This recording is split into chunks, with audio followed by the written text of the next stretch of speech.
And hello everybody, welcome back to another stream. We're going to be flying the Cathay Airbus A330. Oh, it's not the A330. We're flying the Cathay Airbus A350 today. We're flying it from Bangkok over to Hong Kong. It's going to be a short flight. I think it's like 1 hour, 2 hours. But yeah, that's pretty much the entire flight. I already got like the entire overhead set up so we can get on with the flight at the moment. Let's go and do some quick tests. We'll arm the emergency light. So we'll go and arm that. There we go. We'll test this because, why not? There we go. Everything looks nice. We do not have any LEDs that broke down. Let's have my compass. Why not? So far, I guess we'll get our flight plan and everything loaded. IRS should be ready.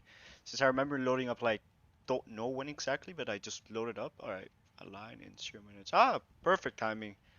Yeah, I'll just give it some time. We'll get the flight plan loaded in just a second. And, it's I don't know the exact routing. It's kind of just like a short flight across like I think it's called the South China Sea. So we're going to be flying that route for now. It's going to be a interesting route to say the least. We'll fly across the South China Sea, across oh my God, why is it not loading up? We'll fly across Hainan and then we'll make our way into Hong Kong. It's quite a semi-short flight, I would say. Not like a long flight, but we're flying the A350, doing some I guess heavy ops around Asia. And look at that, I have just reached my 1600th flight. It's not actually 1600, I just started at 1475 flights because that's my personal call sign.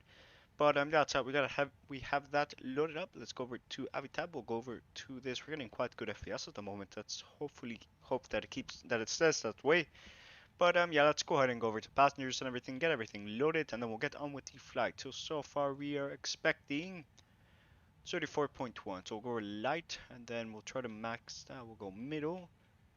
Heavy is too heavy. Alright, we'll go over and add 25 passengers. We'll add 7, 4, 1. Oh, sorry, 5. There we go. It's kind of a little bit too much. So I guess we'll go back to 4 and I'll add 1 compartment. We'll add 2. That do it. Damn it. We just have to level this out. Whatever, we're fine. We're fine. We'll just add like one extra passenger. Alright, that seems perfectly fine for me. So I'm gonna go around here, gonna get we're at the gate, we'll get the luggage, fuel truck and everything so we can load up the aircraft and get on with the flight. It's quite a short flight, expecting a flight time of like approximately 1 hour and 30 minutes so far. But yeah, aircraft is pretty much loaded. We'll go over to fuel and everything. We'll go over to this, our fuel tab. Alright, so our maximum fuel is 23.4, so I guess I'll go over to destination, set this to 12676. We'll go over to contingency, which is 13743129, and final rest APU time we'll set it to 5, taxi time 20 minutes, just to be a little bit, I guess, excessive on the amount of fuel that we're going to be using. That's an active. We have one bike. Thank you to the person this flight. I really appreciate that. We're trying to get to 200 by the end of 2021. You know, Definitely doable. We just need 50 more people to subscribe, and we'll get there eventually. Eventually is a good word. But yeah, we'll get that loaded up, and I'm not going to bring out everything, and I'm not gonna do that mentally mass. So I'm gonna go pull up a calculator, and I'm gonna have the calculator do my dirty work. So it's 126. All right. So fuel so far is 20034 minus 18. Oh, 1820, and that's 1829. Alright, 1829 is the amount of fuel we need to get to this. We'll implement that. Fuel is loaded, passengers are loaded, flight plan is loaded at the moment. We'll align the iris. Iris is pretty much ready to go. Route and everything is set. We'll set the cost index in just a second. We just hit like 3 people watching, but chat's inactive as always. What's up as always, but it's fine. We'll get up in the air. We'll pay some tunes, and then we should be fine. Flight altitude for today is flight level 410. It's quite high. Cost index is possibly going to be something like, what's our cost index looking like? Cost index 117. Alright, that's really not that fuel efficient. If I was going to fly a route like this, I would just take the 747, to be honest. We'll set this to this airport, but if we have to divert for any reasons, we'll just go over to Hainan Island. I believe, since there's like an airline called Hainan Airways or something like that, we should be able to divert to that airport because they fly 787. So, if a 787 can land there, a 350 should be able to land there. But, depends on the variant and stuff. But I'm pretty much ready at the moment. I guess I'm gonna get our flight plan loaded in. Where's it at? Rourke 3 Golf. Alright, it's nice. Where's it at? That's not it. Flight plan. There we go. I've flown the A350 too long. Yeah, I haven't flown the Airbus A350 quite a long time. I say quite a long time, but not necessarily it's a long time because, I've flown the 787 since I recently bought that aircraft. Runway 19 right. 19 right for departure. And rollback. Where's this at? Rollback. Rollback 3 Golf. Transition. Dot in up. Alright, that seems nice. Out to Hong Kong will be the ILS 07 right. And the ILS 07 right. Transition is Canto. So where's it at? Count 3 Alpha. Transition. No. We'll check for discontinuities and we should be fine for now. That plan's looking nice. QNH will go ahead and get that set in just a second. We'll load up our ICAO here, which is this. Which our QNH, current QNH is 1003, so we'll get that loaded up. I'm usually not used to having such low QNH, so we'll set that to 103. This one should be linked, so it's not linked. That's annoying. Because I know on the Sleeper mod it is linked, so I don't have to do that. It makes life a lot easier. We'll set this to this. My preference is to have these like this, and I'll set this one to navigation in case we have to, I don't know, these screens fail or something, and then we use the navigation. So I don't know. But yeah, pretty much ready at the moment. We'll set our cruising altitude. We're gonna go all the way up to flight 410 initially, since we do not have any ATC to guide us and charts. Yeah, those. We're not gonna be following this. Well, we are gonna follow it because we're doing like a VNAV ascent, since we're gonna be following all the restrictions at the sit we're currently at house. So we're pretty much ready to go. We'll go over to better pushback. Departing over there, so I guess we'll push back to the north. So we'll go ahead and do that right around there. That works. 412, your connect is set. We'll get our V speed in a second. Runway slope is 0. I could go ahead and try to find it. 136, 136, 139. So matter of fact, let's 139 and 139. Why is it not typing? Why is it not typing? It's interesting. Flex temperature is possibly going to be, what's our flex temperature looking at? 46, as expected. It's not really low, honestly. Is it not letting me do stuff like this? We'll go ahead and close that. No, I don't want that. Why won't it let me type on my number key? Alright. Oh, it's probably, yeah, no wonder. There can't be that, and we're not using that. Yeah, there you go. What the hell is going on with my views? XP Aviation, welcome to the stream. We're flying to Hong Kong. And how's it going? I think you're streaming GTA 5 at the moment. That's not a secret. I haven't played GTA 5 in quite a long time. Like, by quite, I mean quite a long time. Climate rate, we'll set it to 250. 235 for me is a little bit too low. And, the A350 is definitely capable of that. We're not going to follow the checklist. Well, we always want to follow the checklist, but I wouldn't say it's up to date because sometimes you start up the APU and then it tells you to. Not gonna follow them for now. We got some lights on. We'll set these automatic beacon lights. Beacon lights. Okay, we won't turn on the nav light until we're on the run. We actually will turn that on. Never mind. We'll turn it off. We'll set these automatic. Never mind. We'll set that to on since we're currently at night. Flaps on. Everything is set. We can go ahead and call for pushback now. Fuel and everything is loaded. We'll go over to our VHF frequencies and everything. So we'll go ahead and get this one as our primary, and we'll get these loaded up. So I guess we can talk to the passengers. There you go. Alright, so welcome aboard. We might as well do that. So far we're pretty much set up. As a moment, I forgot to go ahead and set up our fuel. So your fuel weight at the moment is 174.4, 174. Oh, that's not what I wanted. 0.4, zero fuel weight is 19. Oh, that's. I think my block it means this. So currently block fuel is 20.3, so we'll just put 20 tons. Fuel calculations are there. Route reserves at the moment, which is how much fuel we're gonna have for quote unquote our reserve. We'll get that. Yes, yes, yes. I know. I'll use A/THR. You had me develop a really, really bad habit, which was to literally do an autoland every single time I do a flight in the A350. Which, there's autoland for a reason, but, the whole point of, yeah, you have a point, because, if you didn't want to hand fly it, then you wouldn't be flying a Airbus, that's, okay, route to Serb. So far we are running at 20.34, so that's like 1 second. I hate it. I hate how I have to bring up the calculator. I'm not gonna spend my time doing this mentally. Might as well just do this when you already have this set up. So we'll take 1829 plus 3129 plus 1374. APU's not on yet, so we'll get that loaded up.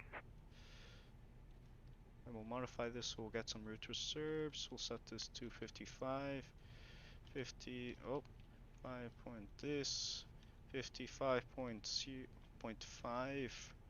What's it not letting me do this? 10, 20. What did it say again? It said 6.3. Alright, we have to aim for that. 30, 50, and 51, 52. Whatever, we're fine. Fuel calculations are inset, so it pretty much has the amount of fuel we're going to be inputting in there. Jettison weight, we're not doing that. But yeah, we're pretty much ready to go. Start up the APU. TOW is connected, so that's honestly quite great. I don't know if our parking brake is on, and it's on. Perfect, perfect. We'll go over to APU master switch, set your pressurization to automatic, and we'll go over to aircraft cabin announcements. There we go. Doors automatic, and we should be pretty much ready to go. I'll take a look at my chat. Yes, we're using A/THR, which is currently the plan. Climbing up to flight level 41 tier coordinate is set, and yeah, we're pretty much ready to go. Temperature is looking fine. We'll do the safety demonstration. We'll do that when we're fully pushed. APU is flapped open, so we'll go ahead and start it up. We'll turn on our generator, which by some odd reason is always set to off, which is not good because you need that to have the APU running. But yeah, we're pretty much set. It's a little bit too bright here, so I'm gonna go ahead and go over to cabin. It's not airplane. We'll go over to cabin, and we'll modify this around this. This should do it. That seems nice. Let's hopefully not get a warning here. Perfect. We're fine. APU should come available in 3, 2, and 1. It's not. Oh, okay. I nailed it. Alright, that was great. APU sound, we'll go over to ground service and everything. We'll go ahead and close our doors. We don't need them anymore. Ground equipment can come offline. We're currently reliant on the APU for power. So, as a matter of fact, before I go, let me check my battery. Emergency. Alright, emergency batteries. Battery 1 and 2, 29. Alright, voltage is looking good. Everything is set at the moment. APU is ready, and if I start pushing, we still have these around, so I guess if I wanted to, they'll probably just disconnect. So we'll go over to pull the parking brake. We'll set this to that. We'll start engine number 2 first, since, you know, there are more obstacles on this engine, since that's where the jet was connected. So, you know, I think there was like one time that I know someone flies this type of plane. I mean, same here, same here. Same here, but James, wow, welcome to the stream. How's it going? I recently got to 787, so I appreciate for the I guess help that you gave me on the 787 on the electrical procedures on it, because I was not too sure how many ground power units you'll need for to run like all the system. So that's that. And then starting up, we'll wait for that to be available, and then we'll start engine number 1. I'm not too sure if the A350 has the capability, because something I learned from the what's it called, the 787 was apparently that it has the capability to start on oh, that's not good, 2 engines at once, which is, you know, pretty nice. But forgot to turn this on. That's really not good. Flight attendant should take care of that. You know, they'll modify the cabin side. See both sides, right? Perfect, that's set. And number 1, but yeah, apparently you can start 2 engines on the 787, which is quite great, honestly. Don't know why you would, because, you know, it kind of gives a bigger risk if you start them at once, because there might be an FOD on the right side of the engine, and if you start pushing and then, you know, and then you start them all up once, you know, it'll get sucked in. I don't know why I can't speak sometimes. It hurts sometimes, but yeah. And starting up, pressurization is set automatic. APU is available. Seatbelt signs are on. We'll go over to this. We'll go over to cabin announcements. We'll go over to safety demonstration. Play this. And yeah, we're pretty much ready to go. I believe our flight director is on. That's great, that's great. Getting some errors here. What are these? Right, they've got cleared, so that's great. Seatbelt signs. Okay, that's great. ATC com. Notifications. Oh, you can connect to. Yeah, it's a shame there really isn't any good ACARS functionality on the Airbus A350, but you know. Yeah, so what you get when you buy a product that is not finished, and it's kind of bad for the development team that was making it, and you know, You really shouldn't have released an unfinished product, but apart from that, the systems are right. The aircraft's fully capable. Electrical systems appear to be modeled. I'm not too sure because I haven't gone through proper training. I'm just going and reading some documents and watching some videos. But yeah, parking brake can come offline. The guy has just told us, so we are ready to go. Set the flaps one. This to arm. We'll arm the speed brakes. We'll set this to RTO. We do not have brake to vacate. Is that even the correct? Is that even the correct braking thing? Like the brake switch or brake knob, if you will. Does not look like it from the A350 pictures I've seen. But yeah, we'll go ahead and do the takeoff test. We should pass it. We have everything set up for takeoff, so we're pretty much ready for the takeoff. The guy's going to disconnect the pushback tug. You'll start them all once. Yes, you only start them. The area is clear. There's no possibility of someone getting sucked in. Well, it's not about them getting sucked in. It's like FODs. You know, you're not. It's not going to be like the. You're not going to get sucked in. You really have to be having a bad day, and you won't get sucked in. But yeah, Captain Flight Wings, welcome to the stream. Hope all is well, my friend. But yeah, it's minimizes the risk for impact with like FODs, which is, you know, it's not good because then you have to pay for maintenance. Aircraft loses some revenue. It's not that good. We'll set this to taxi. We'll go over to wing lights. We'll get this on. Navigation lights can come on. Roaming turn off lights. We're pretty much set. For now, we'll get the nice little sunset over the, what's not sunset? A sunrise over the South China Sea. So yeah, we'll pretty much just taxi straight, take a left, join the main taxiway, and then taxi to a holding point. Take up signs, cabin ready, spoilers on. Yes, yes, we passed that. Wait for the all clear and to see the bypass main has been removed, and we'll wait for that.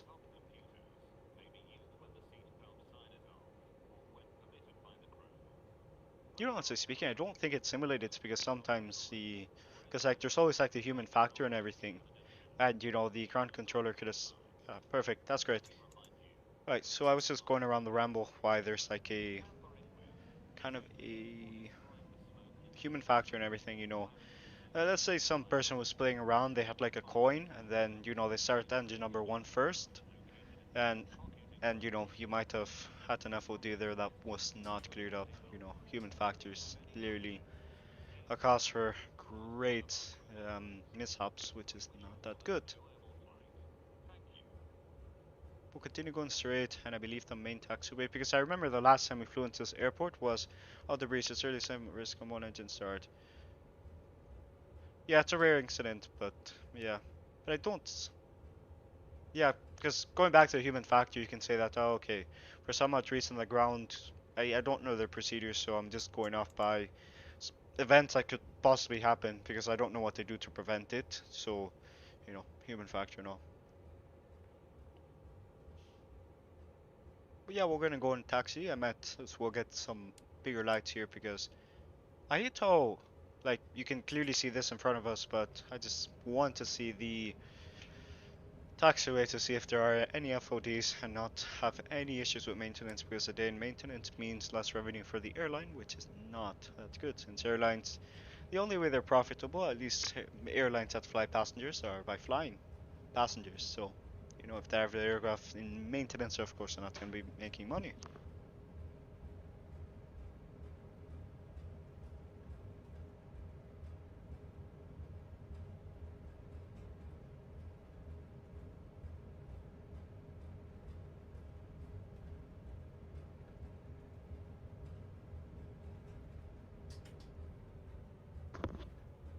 But yeah, we're gonna continue going straight. Take a left and then join on the runway. Turn on the lights. Lights are still set to taxi.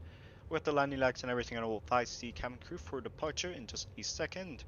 But yeah, so far we are doing great. Takeoff config test has been passed. Flaps are down. We'll do a flight control test on the holding point, and I forgot something that is kind of major. Since you're at flight factor, you kind of do have to like modify the, I guess, brakes. So you have to set it to the flight factor one.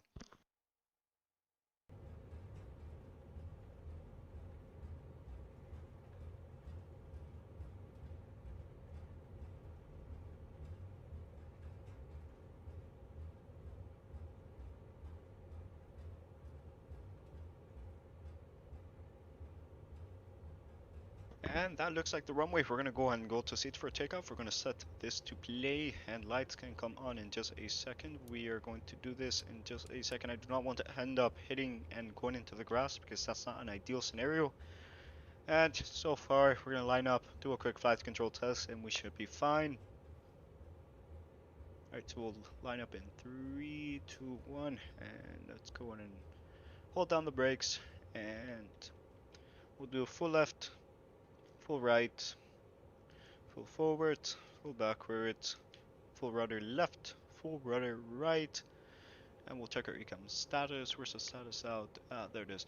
And it should say normal. Alright, perfect. We're pretty much ready to go. 412, everything looks good. Cabin crew has been advised. We're pretty much ready to go. We'll go ahead and give it some power. We'll hold it around 50 and then we'll go ahead and do some manual throttle. And take off inhibit. What is it now? We can do flex. Now we'll do man. Why not? Don't know the difference. Like, apparently this guy told me that's not simulated. I'm not too sure about it because he is an A330 developer with that apparently it's not simulated, or you know, there really isn't that big of a difference. And then I had James tell me that you know, no matter what function you use, you still take off around the same time. So we'll go ahead and slightly rotate, and yeah, up we are. Here's coming up. We'll go ahead and go over to autopilot. We'll engage the autopilot. We'll set this to climb mode, which it is, and we'll wait for the call out here. So 3, 2, 1. It should say throttle climb. Come on, waiting. There it is. So go over to throttle climb in just a second. I don't know what it's waiting for.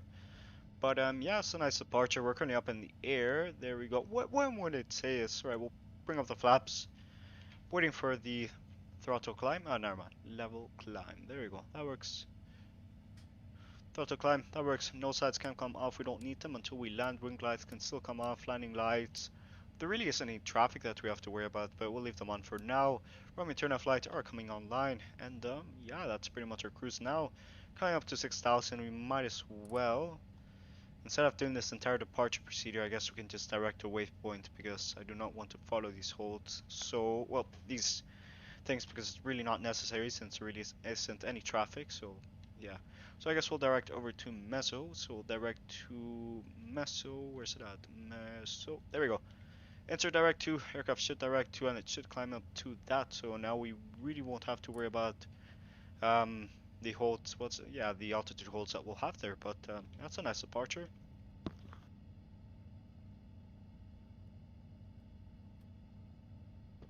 Thrust and an Airbus, yes, thrust and an Airbus, not throttle. It's the same thing. Aren't you controlling the amount of energy that the engine can output? But yeah. So far it's set to climb. We're climbing up to flight level 410.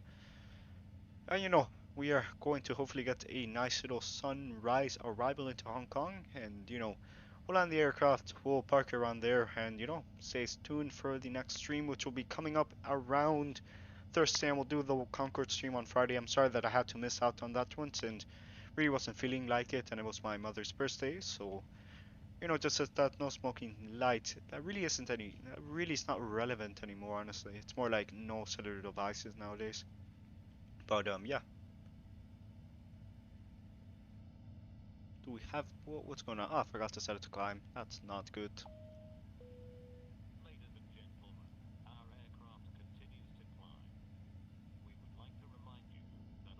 Ah, speed brake, damn it. You know, I understand it's an Airbus, but you know, for an Airbus, I'm doing quite a lot more than I should be doing. Shouldn't the computer do everything? It's the same thing, but just, yeah, you know, it's more or less, yeah, I understand that. So I guess I'll use from now on the spoilers for speed brakes. They both accomplish the same task, to be honest. But yeah, we're departed, directed to Meso. I guess we'll go and direct to Topper, since you know that'll make a better cruise for us. Because you know we pretty much just skipped a little bit through the procedures, but we've got 13 point this. So we'll go ahead and direct to Topper. So we'll go over to direct. We'll enter direct to Topper. Which is set passing 9,000. We'll set this to standard. There we go, standard on all of the instruments, including the first officer. But yeah, it's a nice departure. We're gonna direct to Topa. We've got 127 nautical miles to it. It's telling me that we'll level up around Toper, which is, well, it's alright, I would say. I want to know why it can't be like other aircraft, like in the 787. Like, you have to look here. Why can't it be already in the navigation display? Like, and there aren't any guides. Like, I know you can read the lines, but it's not like the 737 when you have like 20, 40, 80 or something like that, which, you know, makes my life a lot more easier since I don't have to move the mouse and then look at here. It makes it more convenient, I have to say. Might be maybe the variant of Airbus I'm using, but it's not a variant of an Airbus. The airline configuration that it's in, because, you know, airlines have their configurations and all, and you know, it's great for them. But it might also have been, since we're slowing down, well, we're slowing down our climb to capture the new speed that we're going to be climbing at. But yeah, this looks beautiful. We have the stars up there. I don't see the moon yet. Where's the moon at? Where is the moon at? I think I have a light that's not supposed to be on. Let's look at the exterior. We've got our... It looks good for now. Yeah, from there we should be expediting our climb up to flight level 410 after we reach that speed. But yeah, 6 likes. Okay, it's quite an exponential growth. Thank you to all that liked. We're trying to get to 200 by the end of 2021. We're literally 15 away. You know, super close. But yeah, we also have a Discord. So if you want to go ahead and join it, you can do !Discord, and you can donate. I would normally say that it's not that active.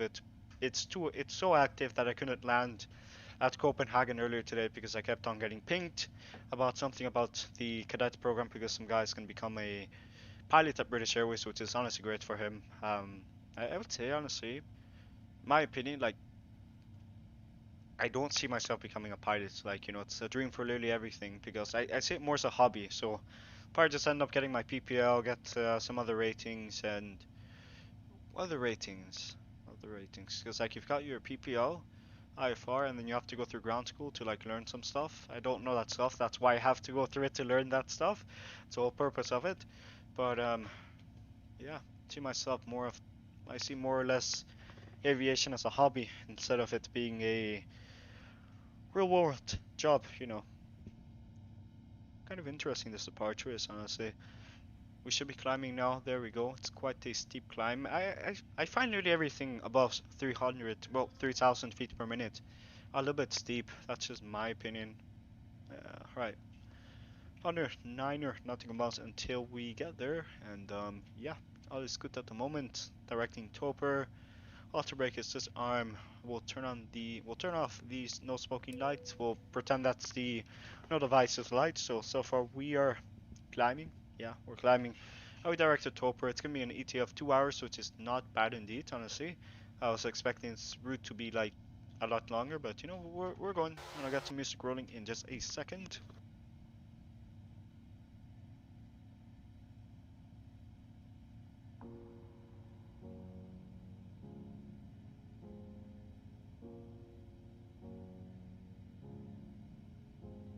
Like, it's too loud. Yeah, we'll reduce the volume. Is that better? Let me see. How's audio though? Because every single time I stream, it ends up being way too it ends up being way too like loud. Let me see. Actors clearly a cause for great miss. Let me see. They don't know. How's audio though? Because every single time I stream, it audio seems to be better. I gotta say, it's honestly quite great. We'll get that music rolling in just a second. Climbing at the moment, passing 280, but times 1. Wait. Times 10 is our current feet per minute. Climb at the moment. But yeah, landing lights, we forgot to turn those off quite a long time ago, but as I promised, we're getting a sunrise. I don't know if it's gonna be a... Oh, I have my thing set up, but yes, I did promise we are getting a nice little sunrise across the southern China Sea. Is it? Yeah, the South China Sea. Southern China Sea, same thing. You know, it's like saying, well, yeah. I guess, yeah, it's semi the same thing, but you know, we're flying up there. we'll get some trips planned around Asia. You know, so far, from what I'm aware of, we have been sticking way too much around the United States, South America, Africa, and Asia. Like we haven't flown around Europe, which is kind of surprising because literally every single streamer I know of flies around Europe. I'll just get it like, I'll just good. Thank you, thank you. But yeah, I'll probably just get some trip planned out during the 787. We'll probably go from, where can we fly from? Let me see. Where haven't I flown? Oh, we can fly the Norwegian 787. We'll fly from, what's a nice little route? We'll fly from, yeah, I'll fly from Tunisia over to the UK.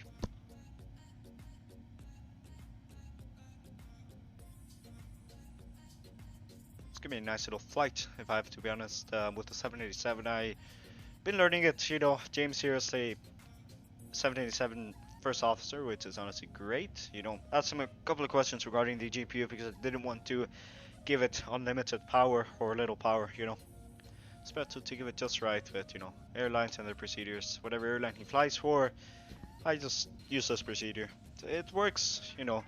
Should probably look at some charts at the moment too. Oh, what's this? Yeah, I should probably take a look at some charts to see the electrical system on the 787, like how much. I'm thinking. James, can I ask you a question? Um, does the ground power unit, does it output different like voltages, or is it like fixed or something? Like, can you have one that's like, I don't know, 500 volts? Don't know if that's excessive or anything, but yeah, because you know, if you can get one that can power the entire system instead of getting like two more, which is, it makes life a lot easier, to be honest. But yeah, we'll definitely get some trips planned. So far I got the 787, I flew it recently. You can join the Discord, !Discord. I post screenshots there. Community's honestly really active, which is great. I'll get a picture up in just a second. As a matter of fact, I think I can share my screen. Let's do this. Be right back. Right, optional item, where is it at? Giveaway widget, where is it? Damn it, I think I lost it. Be right back. Is this one? Nah, it's not. Be right back. Optional items, that should be it. Screen. There you go. Yep, this is the image. I flew it and actually accidentally flew into an event, which it's happened to me twice already. There was like this massive event going on in Australia, and I decided to fly from Sydney over to Adelaide. Adelaide? Yes, Adelaide. Yeah. I saw this streamer once having like a stroke, not being able to pronounce Australian cities, which you know it's quite simple. Adelaide, Melbourne. Like you can pronounce the Aussie accent if you want, but you know it's a nice little continent there. And you know, next trip is currently planned with the Concorde from Sydney all the way over to Guam. We'll be flying off the coast. We'll pass the Solomon Islands and we'll head over to Guam, which that's Mariana Islands. Sorry, it's great. And next, yeah, we've got a bunch of flights planned, to be honest. With the 787, it's great that you know we've got a New York after the hangar, which means I can diversify content more instead of just being okay. We'll fly the A350 for literally 5 streams on end. You know, it gets boring. Like you know, the A350 is a good aircraft and all, but you know, you're gonna diversify the content, or else people are gonna be alright. He's only gonna fly the A350, and I want to see him fly the 787 because I want to buy the 787, and you know, there really isn't any other guy that I know of that has it. So I guess I'll look at how it looks so far. But yeah, the 787 I would say is quite nice of an aircraft. Flies really good. Haven't tested out the auto land system. Not too sure if it has auto land because from what I know, I think it's ILS Cat 3. It has like auto land, and you know I've used it quite a lot on the A350, which is honestly really good. It flies really good. You know, set it to 8/CHR. I think around 6 nautical miles is my procedure, and then you know go down at 30 feet, idle, and then the aircraft lands itself. You know, it's an Airbus. What more could you ask?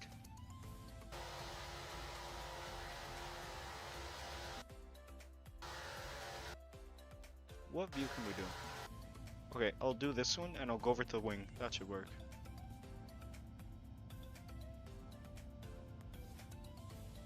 Down. I love the A350. It flies so good, but you know, the 787 is something special. It's got like the screens are it's got more functionality, I would say. You know, it's got a tablet there. The A350 is also there, but you know, it's got more functionality. You've got like a 787-9, -8, -10. So you know, it's really good for airlines that want to diversify their fleet instead of just having to fly long hauls like Emirates Airlines, which is, you know, that's their business model, and you know they're changing because from what I know they ordered a couple of 787s and I think A350s. I'm not too sure about the last part about the A350s, but you know that's just that. How can I set it so that you guys can look at that? Alright, we'll set this off and we'll go right to this. Should this show it? Okay, that's flight overlay. Yeah, we don't want that. Explain. Says it should show up. There we go, it shows up. Perfect. Now you guys can look at my shaders from what I'm aware of. So yeah, it should show up now. Perfect.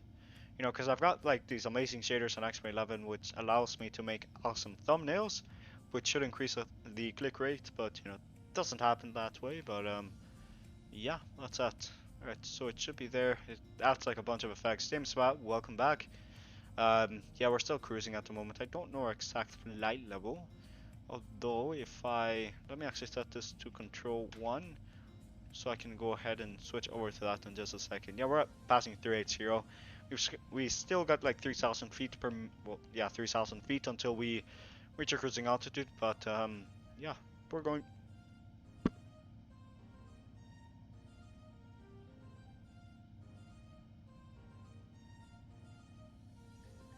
But yeah, cruising at the moment. I think our ETA is 1 hour and 48 minutes. We'll share over land.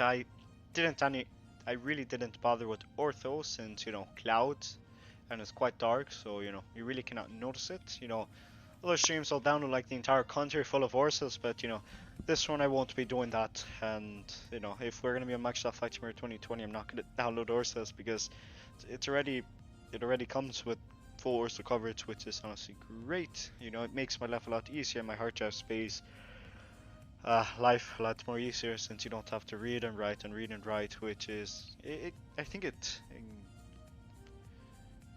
better to not, yeah, it makes the life a lot easier.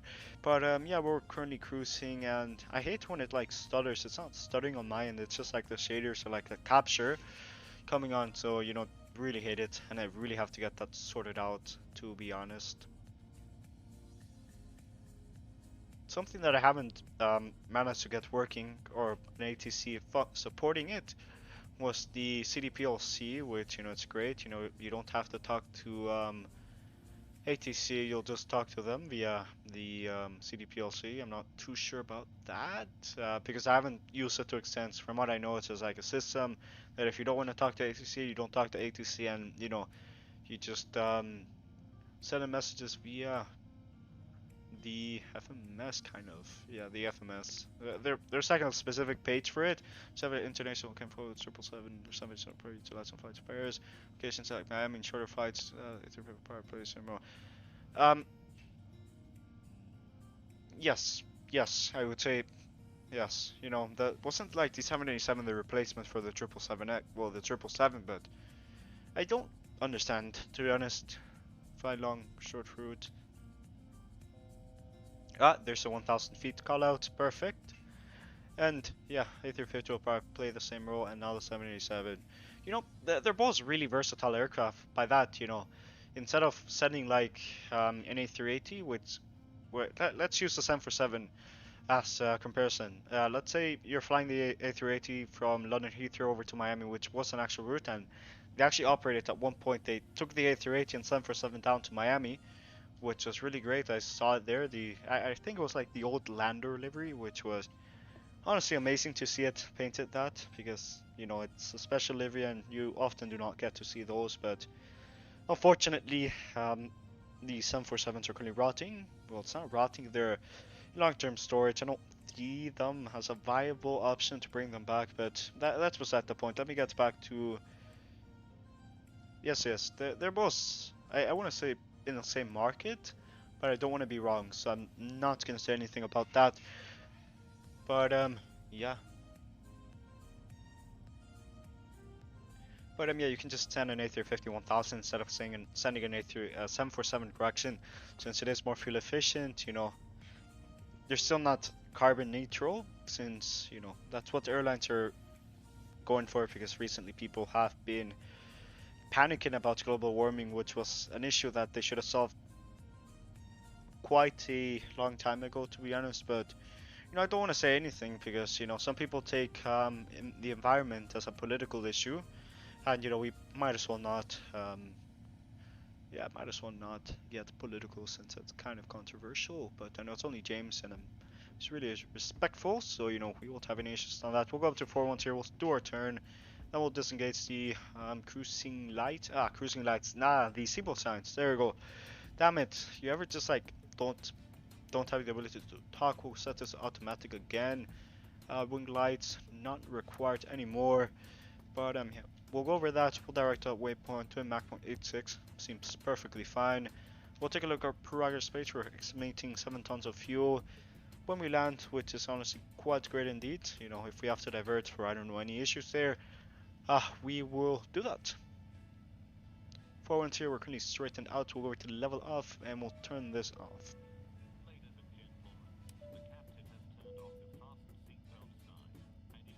But yeah, they're both kind of semi in the same market. If I would say the 787, like with its variants, like we've got the 787-9, the 787-10, and everything. Instead of it just being the A350-900 and the 1000, which is like the equivalent of, I think the A350 is actually a lot larger than the 787. I might be wrong on that. Let me Google that real quick.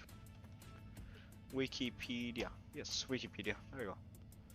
And I can just Google this. Boeing 787.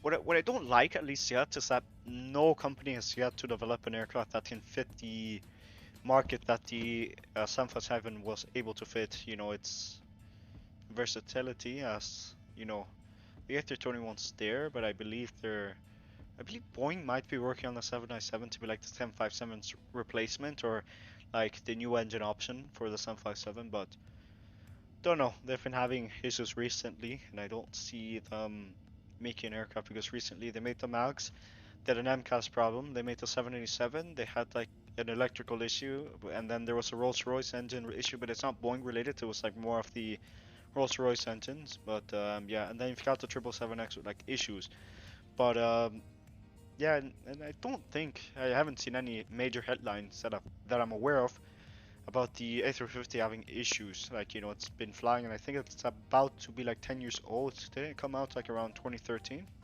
Might be wrong on that. A350... What's the maximum land? Oh, I gotta go to Wikipedia for that. Damn it. A350. Yeah, the 787-8. Let's compare the -9. I'm gonna use the -9 as the... I guess the... Where's that? The comparison point. -9. Ceiling, yeah, the ceilings are really quite similar, Where's that? Wikipedia. There we go. Perfect. Airbus intended to replace 777, not the 787 on the Rabble. Intended the A350 to replace the 777, not the 787. But then again, like, the market was going really strong in that kind of sector for Airbus, because they had the A330, and it's possibly going to go better from them because of like the A330-800, since I see the A330 like a workhorse of airlines, since a lot of airlines use it. That's their like primary long hauler, from what I know. Specifications 900. Yeah, ceilings are literally the same. Maximum thrust, one is powered by like the GE-NX, or the other, what's the Rolls-Royce engine? The Trent 1000. The other one uses Trent XWB. So you don't have that many engine. Yeah, you don't have as many engine options on the A350. Not that you need to. The Trent XWB is a really good engine. I don't know the exact bypass rate. Oh, is that the oh no, that's not it. Where's the bypass under the bypass ratio? But yeah, you can see the range here, 4.8, that's cruise speed. But range appears to me that the A350, definitely from what I can see, I might be wrong on this one. Yeah, I'm definitely, yeah, the A350 can fly longer. A350 flight deck, A350 and engine shutdown midair.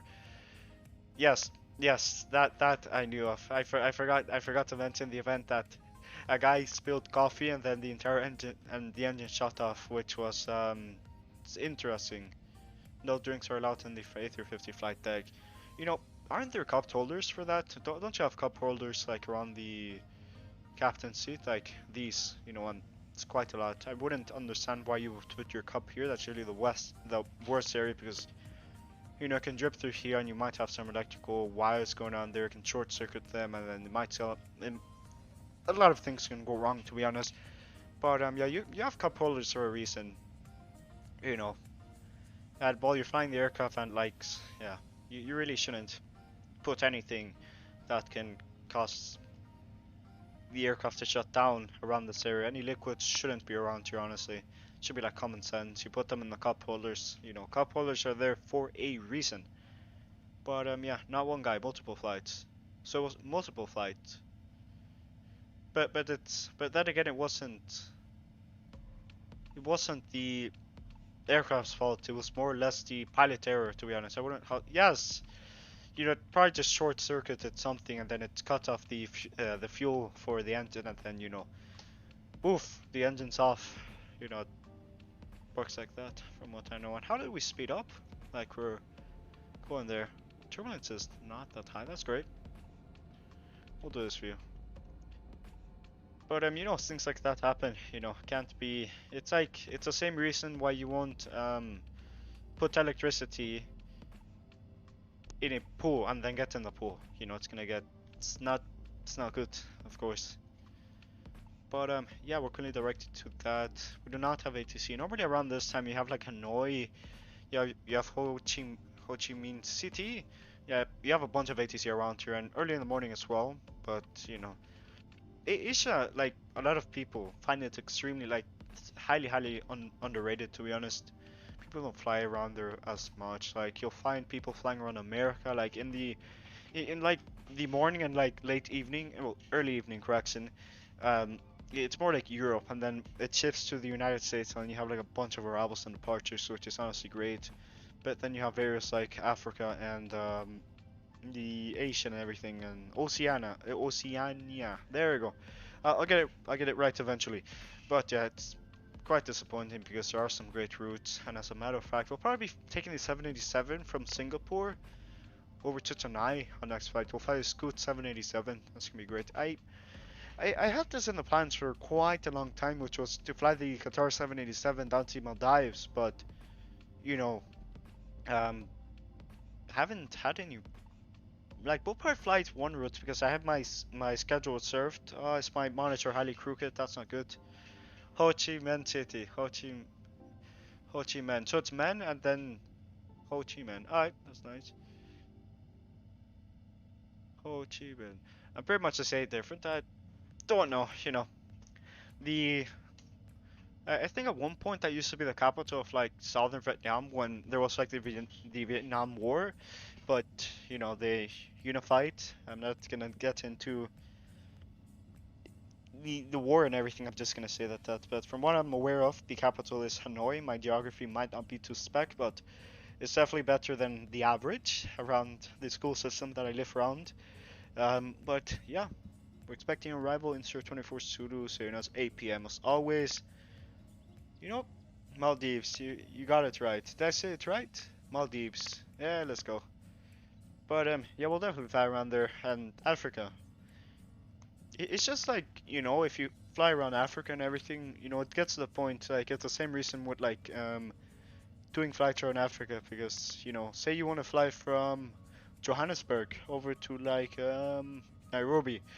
It's actually like a long. I'm not too sure. It looks like the same distance from like Doha to Addis Ababa, which is like I think it's like 2 hours, and I've flown that route with my Qatar 350. I probably have to fly it back and do like a long haul, but it's because like routes and everything. You don't want the stream to be too long because then it'll be a long haul, and then you have to go to sleep, and then people come to the stream and they'll be like, oh, this guy's just streaming an A350 flying in one line. It's no content. If you really wanted to do that, you would just buy the aircraft and do it yourself. But yeah, Oh, I should probably get some trips planned around South America. I recently wanted to, since I got the 787 recently, I wanted to get the senior for Mexico City, which would have been honestly great. You know, do some long hauls from Mexico City over to Europe and Brazil. Pardon me. Sorry, I don't know what is going on. I probably have to go downstairs to get some water. But yeah, you know, it's a nice little route around there. Would be honestly great. Could fly one of these days.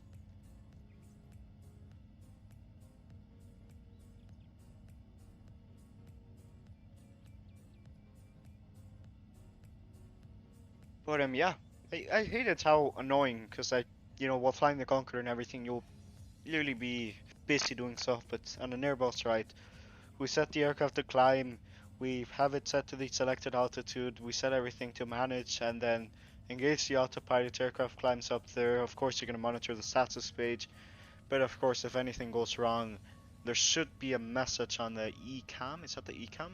Ah, the ECAMs. These are the ECAM pages. Damn it. Yeah, there should be like a message here on the ecam memo. I almost got it right. Was a little bit wrong. But yeah, it's annoying how simple an Airbus can be. It's not like the other aircraft. I might as well just do a long haul with the Mach 9 787 since I really like that aircraft. The texturing is amazing. There really isn't a custom FMC yet. But you know, once it gets it, it's gonna be really, really nice indeed. I'll probably just fly from LAX over to, well, I could fly transcontinental over to Miami. That would be a nice route. Transcon to Miami. There's LAX on that San Diego. How's San Diego always so busy? Like, you know, it's kind of, oh, it's only 3 aircraft, but you know, normally if you load up, I don't know, say what's an airport I can say? Say Madrid. There's probably like only 1 aircraft, and I was right. I don't get, because like San Diego, it's like San Diego, but instead of flying to San Diego, I wouldn't say it's like the international hub. You've got LAX for that, you know, to be honest, but you know, what fly to LAX, you'll get some accommodation, you'll take like a regional plane. I don't know if there are any flights from LAX over to San Diego. That's quite a short flight.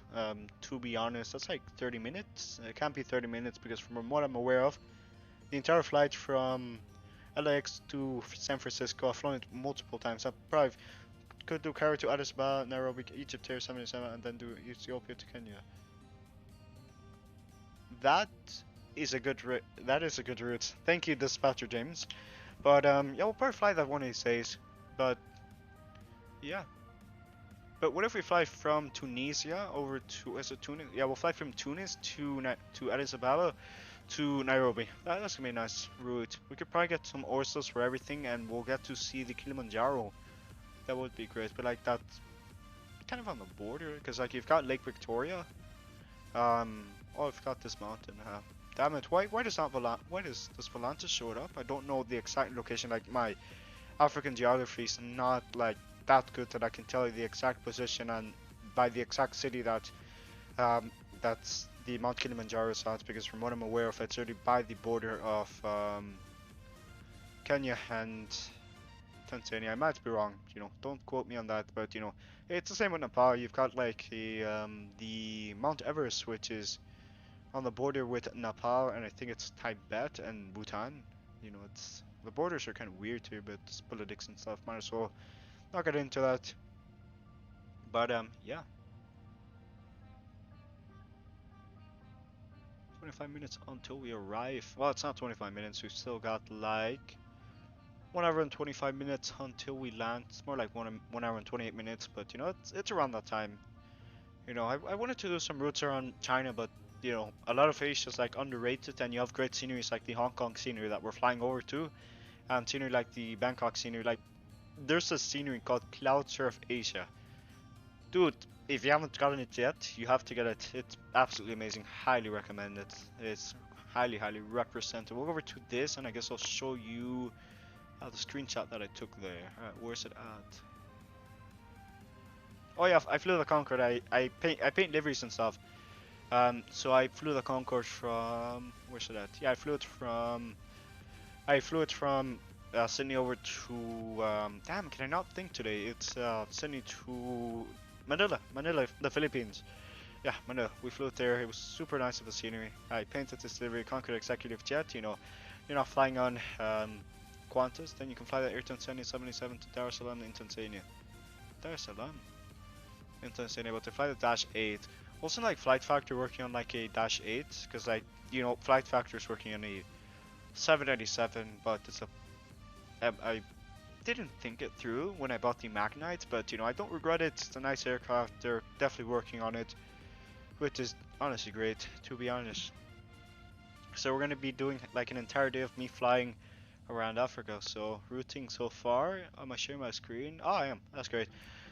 Routing so far will be from Tunis down to Addis Ababa, Addis Ababa to Dar es Salaam, which should be, oh, it's right about there. Is there an airport here? Oh, we can do like it's an international airport. That's great. Does because like I heard good things about Zanzibar City. Apparently, it's like a vacation island. It's like the Phuket. I don't know how to pronounce it, but it's like the Thailand, because it's like Thailand. It should be around here. Thailand, that's Malaysia. Where's that? Because like what? Okay, so it's Myanmar, whatever you want to call it. Yeah, this city. It's more like a vacation area. You know, you've got your resorts here. Revenue comes from there, and apparently I heard something about some guy getting sued, and you can fly the. What says? Yes, I heard once about So yeah, I once heard about apparently some guy got sued for making a bad review on a resort in Thailand, because the people in Thailand apparently they kind of rely on, like, their GDP is kind of based on tourism. So you know, it's not good if you see a bad review, but then again, you can't be baiting people into a service that they're expecting to be good and then it turns out to be shit. You know, can't lie about stuff. But yeah, Tunis, Addis Ababa, Nairobi, and Dar es Salaam. And then we could probably take a route all the way down to Johannesburg. I haven't flown to Johannesburg because so far, like, if you want to see my flight route, you know, this is the route I've done around Doha. You know, it's or to city. I decided to fly to Shiraz, which, you know, it's a nice route. Took the A320 Neo Qatar, and you know, this is the latest flight I did, which was from Doha over to Ethiopia, which was really nice. And then we've got Europe. I do a lot of flying around Europe offline, but none of that's you know, you've got the America literate around there, but that's beside the point. But so far, I guess our next flight that we're gonna be doing will be Johannesburg to, what is this? Ah, what's this ping? Damn it, don't you just hate it when you're live streaming and then you get ping? Oh, it's this guy. That's great. Here's your gamer. Alright, it's nice. It's nice. General, what's this? Yep. Damn, Houston weather's visibility look like that.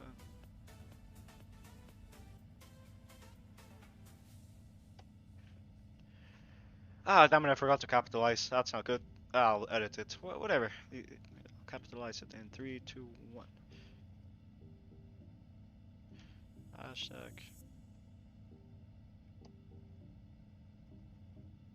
The H is silent in Thailand. So it's the H is silent in Thailand. So you just say Thailand. I don't remember saying the H because it's like Thailand. You know, it's that.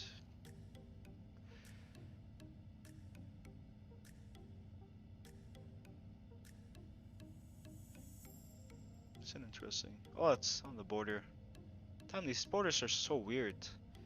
Because, you know, you've got like regions and states like stuff, but then you've got like actual borders, and I'm getting confused around here because the border, you know, I'm like, yeah, it's not necessarily that much inland because like you have this you have that there, and then it's pretty much just like around. It's not like other what's country I can use for comparison? Oh, it's like Benin in Africa. Like it's really only coast. Like it only has a little bit of coast, and then it's like landlocked. But yeah, it's kind of landlocked. You've got Nigeria, you've got Ghana, and then you've got like a bunch of other countries around there. But it's not a bunch, but you know, if it's quite a little bit of coastline they've got here compared to other countries. I remember there being like a country that apparently has like the largest amount of coastline. I'm not too sure about it because you could say that Russia has the largest coastline, but I might be wrong on that.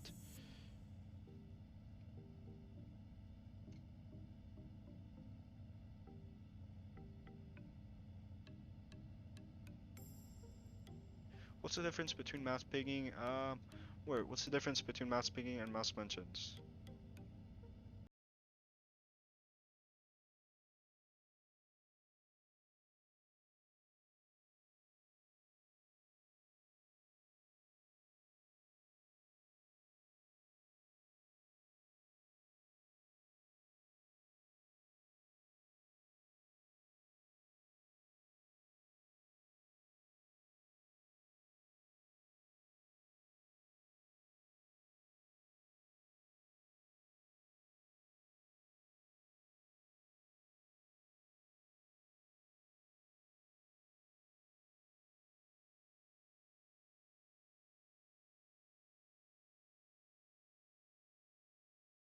Ooh, my XPLANE really be looking nice, you know. Sorry that you guys didn't get the promised sunrise arrival, but you know, we went nice a sunrise, which is great, and we're still over land. Let me see, what waypoint can we use as reference to know? Okay, we'll use that as a waypoint. Dongji. Dongji, where is that? Dongji. It is 23:22 Sulu. Current Sulu time is that. So we're expecting to leave like land around like 18 minutes. Yeah, it's 18 minutes. So you know we've still got quite a long time to go, but you know Orsos, you know we're not getting them since we're gonna get blocked by these clouds, which is not an ideal scenario, but you know it happens. So I got Volanta. If you want to, you know, Volantas, I highly recommend that you can track all of your flights. You can also, I guess, if you wanted to, you could be like, oh yeah, I've flown more than you. Um, don't know why you would, but you know, I highly recommend it. There's other alternatives like Sim Toolkit Pro. Apparently, it's even better because it pretty much tells you your approximate touchdown zone. So it'll tell you the amount of feet or meters away from the threshold, the amount of difference you had from the center line. And from what I'm aware of, it has like a weather display. So and it's all free, of course. So you know, if you wanted to like evade some weather because it's gonna cause the passengers some turbulence, so you can go ahead and do that. But overall, I would say Volante is great, and it's actually what got me into like flight sim trackers. I used to have Sim Toolkit Pro, but I didn't use it for all because I did like a lot of flights. One of my main destinations was like from Hamburg all the way to Qatar, just like Qatar. Like I visited like I haven't really visited honestly. It's more or less like you know layover there because we flew from Miami over to Doha. But what ended up happening is that the aircraft had like a failure or something like that. It had like smoke in the cockpit. So you know with an emergency landing in Zurich, you know it's alright. You know we landed there. They give us a coupon. I've probably talked about the story so many times around here, but overall the experience on Qatar was absolutely amazing. Highly recommend them. You know, they've got an A320. I flew the A320 from Qatar to Dubai, and it's great, honestly. It wasn't a Neo, by the way. It's like a CO. I think the engines that Qatar uses are like the IAE, so the international. I need to know this. I really can't. I really cannot know this. I just like I know it's I oh V2500. There we go. I've heard the name V2500 way too many times. That's Pratt and Whitney. That's Pratt and Whitney. I thought it was International Aero Engines. Alright, seems nice. Pratt and Whitney. Did they get bought out by like Pratt and Whitney? Ah, there we go. Yeah, they probably were like an independent company and then they got bought out by Pratt and Whitney. Seems reasonable.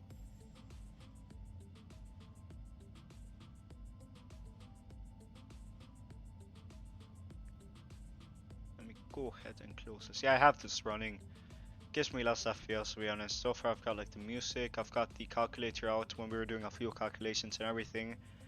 And you know, this out. So I guess we'll close some tabs just to ensure that we get some good performance. Either way our FPS is, looks like, what's our FPS? It's 37, as long as it doesn't dip below 20 we should be fine, and we're not flying a Vatom, so yeah, the frames are really not an issue for us, at least for now. I definitely got to fly around Argentina to be honest. I haven't done any flights around, because at least in the tracker, because I remember doing like a long haul from Manchester over to Sao Paulo, which was a nice flight, you know, landed there, we flew over water and everything, and as a matter of fact, I think I might have accidentally... No, I'll check it out maybe in 30 minutes. Alright, take your time. Take your time. But yeah, I definitely have to fly around South America more often. Like I got my Miami or 1475 in Costa Rica, and I'll probably start, I don't know, touring a fictional band around. So I guess we'll do like a tour. So we'll go over from this, or not off the capital. So we'll go from Quito, Lima, Santiago, Buenos Aires, Montevideo. Yeah, a bunch of areas around there. We'll go and visit every single capital there in the Miami Air 1475, which the only flights it's done so far is from Atlanta to Miami, Miami to Costa Rica. It's a short flight, and then a probably flight around Venezuela. I hate how, because like it's really only Europe, people don't, because like the time I was like flying around Africa, what ended up happening was that I was really the only person in Ethiopia, and you can see here by the entire map that it's not that packed. Sometimes you get Cape Town ATC and ATC for like all of the southern part of South Africa. South Africa, the southern part. Yes. But yeah, that's as far as you'll get. I haven't had an experience, at least yet, apart from having South Africa and then some Morocco and then some Egypt. That's really the only centers that come online, which is a bit disappointing. It's really underrated along with Asia and parts of Australia, even though Australia can get busy sometimes, to be honest. And South America, it's alright, I would say, but not as much as the United States and Europe.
But yeah, we're still flying. We've got like a 49, 49, and then we've got like 25, which is calculator again.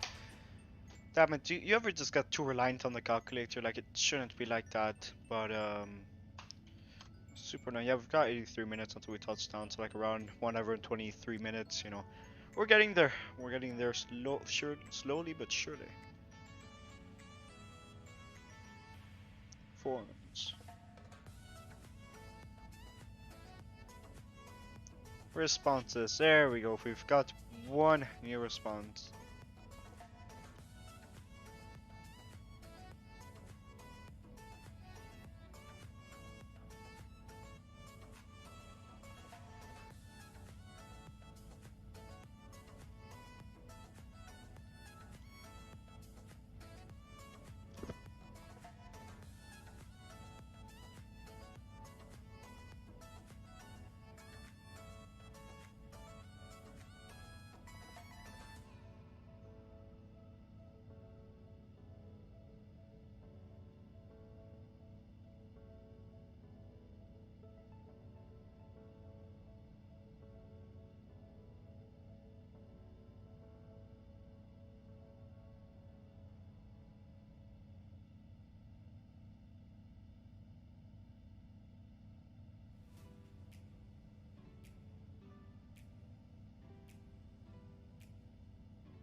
But yeah, we're flying at the moment. We've still got like quite a long time until we land. It's more like how much time do we have left?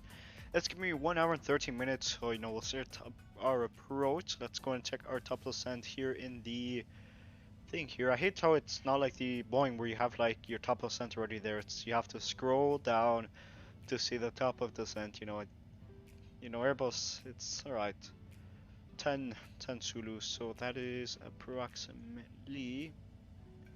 It's like 59. Let's like can I not? Yeah, it's 47, and then we've got like 47. Yeah, we've got 57 minutes until the top of the descent. But yeah, that's it. But yeah, we've got 5 people watching. If you haven't done so already, go and hit the subscribe button. We're trying to reach the 200 by the end of this. Well, not the end of the stream, of course, because that's way too high of a milestone. And I think the most we've gained in one stream was like 10, which was great, honestly. And we gonna get there, and we're currently at 7 likes. If we could get to like around, let's set the like goal to 20 likes by the end of the stream. It's definitely not gonna be accomplished, but I'll have hope. I will have hope.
Tell you what, if we reach 190 subscribers by the end of the stream, I will what's it called?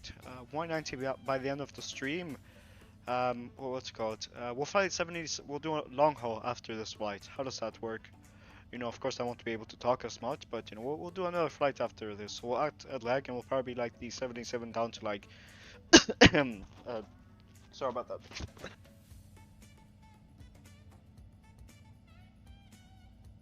Sorry about that. I had to cough, and I'm really sorry that I didn't cover it. I'm really sorry if you're wearing headphones, but we're better now. And you'll probably do a long haul with the 77. We've got James here, the Sky Psychic first officer.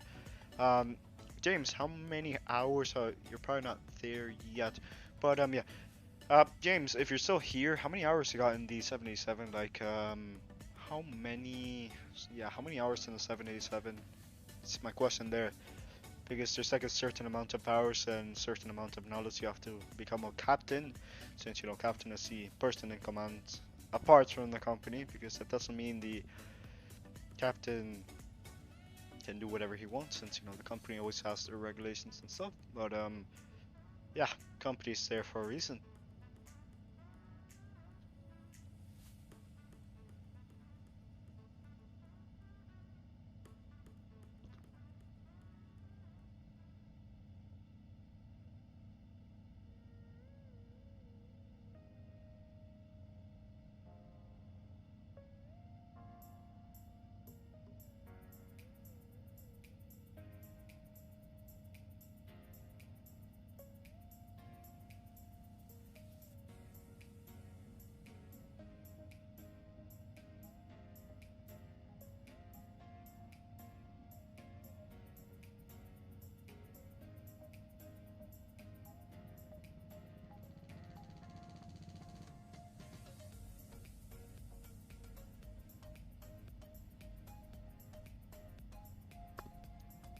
I hate how annoying. Well, it's not annoying. It's just like, you know, there really isn't anything to do at cruise, and you know, there really isn't any topic that we can talk about since the chat's inactive and James went offline. Since you know, he's probably doing stretching out Volanto is probably briefing his next flight, which is honestly great.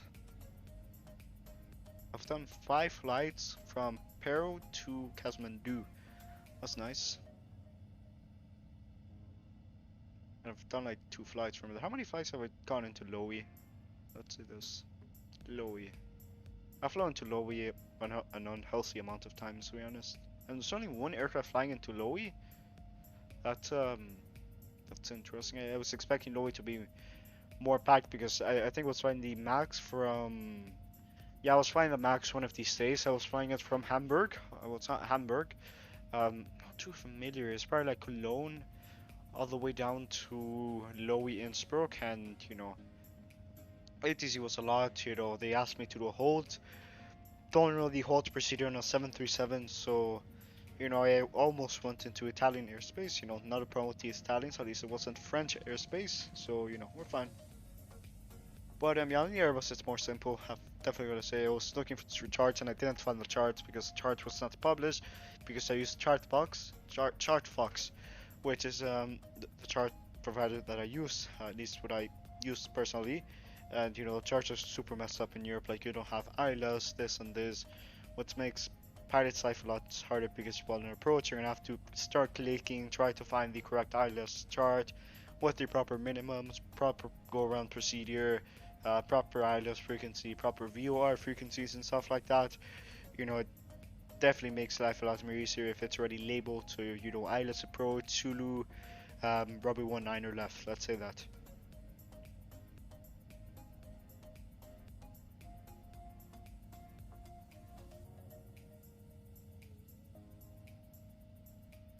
You know, something that people should implement more. Like, of course, you're not going to have this issue if you're actually flying an aircraft, but you know, when flight simming and you want to start, an ATC gives you a heading and then you input another heading, the aircraft starts to turn, which of course it should be turning, but what happens is that your mouse starts moving because of, like, I don't know, the head shake plugin you have in, which, you know, it makes life a lot more harder because then you'll turn and then you'll not be able to do it, and then you can't just smoothly turn to a specific degree, which, you know, it's better if you could, to be honest, but that's just my opinion. We are currently at 185. We need 5 more people to subscribe to the channel, and we're at 185. Come on, tell your friends. No odds, please. You know, odds are not good at all. Since if you use odds, not good. It's just like a fake account, and it's not an actual viewer. But Maple Aviation, welcome to the stream. If you haven't done so already, go ahead and hit that like button. Oh yeah, you already hit that like button, but if you haven't done so already, go ahead and hit that subscribe button. We're trying to get to 190 by the end of the stream. We're literally like, I think it's like 4. Yeah, we're like 5 off. And if you want, you can go ahead and join the Discord. Do !Discord, or go over to the description down below, and you should be able to find it. But yeah, welcome Maple Aviation. I haven't seen you around on at least this stream, but I've watched your streams. Great streams you're putting out, honestly. And the rate you got. My God, I thought it was like the amount of views instead of it, the amount of the amount of views by the video, like past streams. But 90 people watching. That was honestly really large of a number. But yeah, welcome Maple Aviation. Still cruising. I hate how long cruising can possibly take.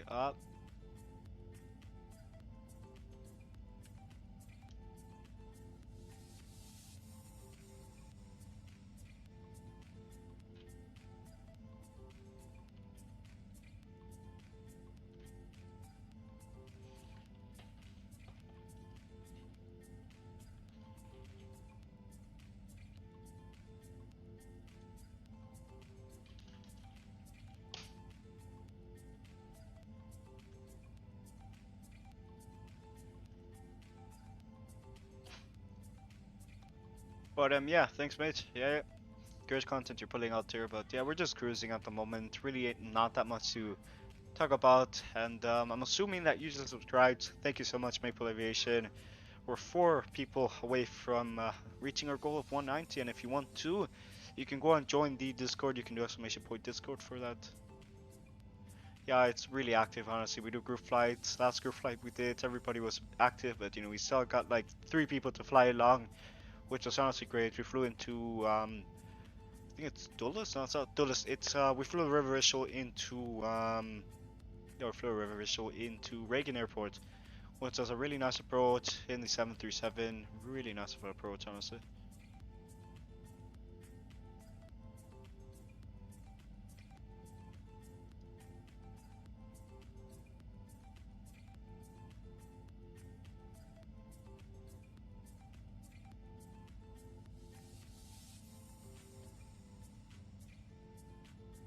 But yeah, welcome. We're still climbing. Yeah, we're just cruising at the moment. We've got like yeah, I've got like, damn it. So it's like 36.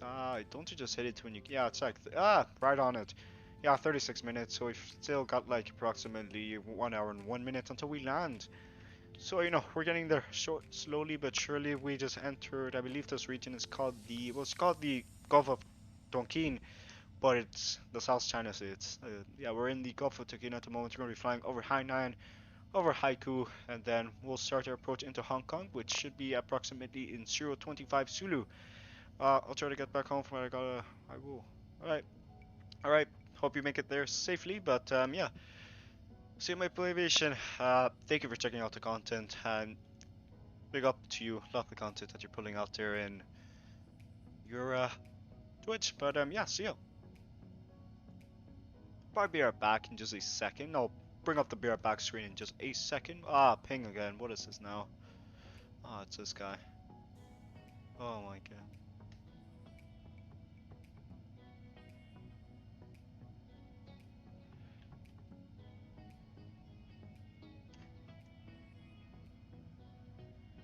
But yeah, see ya.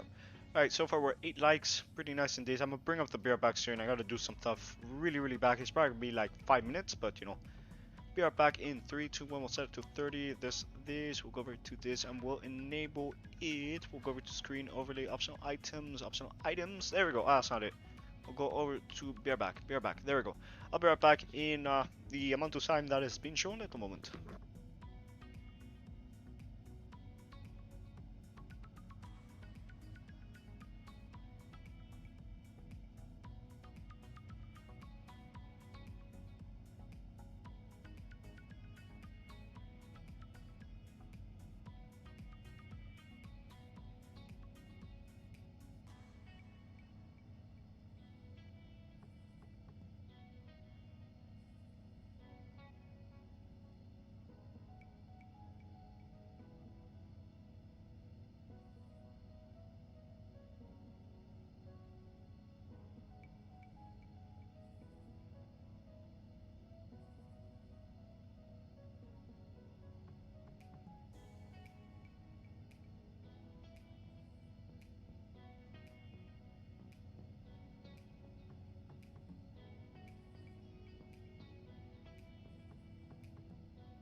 What's such a long break? Yeah, I had to go downstairs, talk to my parents, ask them about the weather because there's like this storm coming tomorrow. It used to be like a hurricane, but it got like downgraded, and the music is about to end.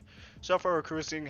We still got like around 51 minutes until we land, so it's pretty much like we're going there. But Gary Shepard, welcome to the stream. We're flying the A350 today, and yeah, welcome.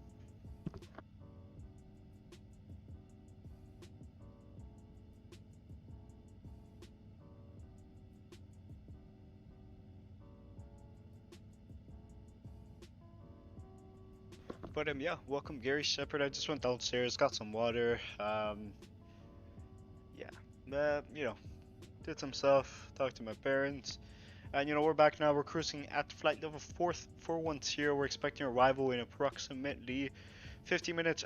Correction, 49 minutes. That's what Valance is giving me at the moment.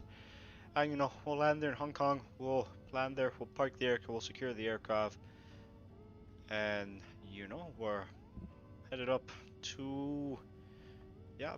We'll end the stream there and get ready for other streams. Like I'm planning on streaming Are in Florida. Yes, the hurricane. Well, it used to be a hurricane, but now it's called. It's more like a tropical storm or something like that. Let me change.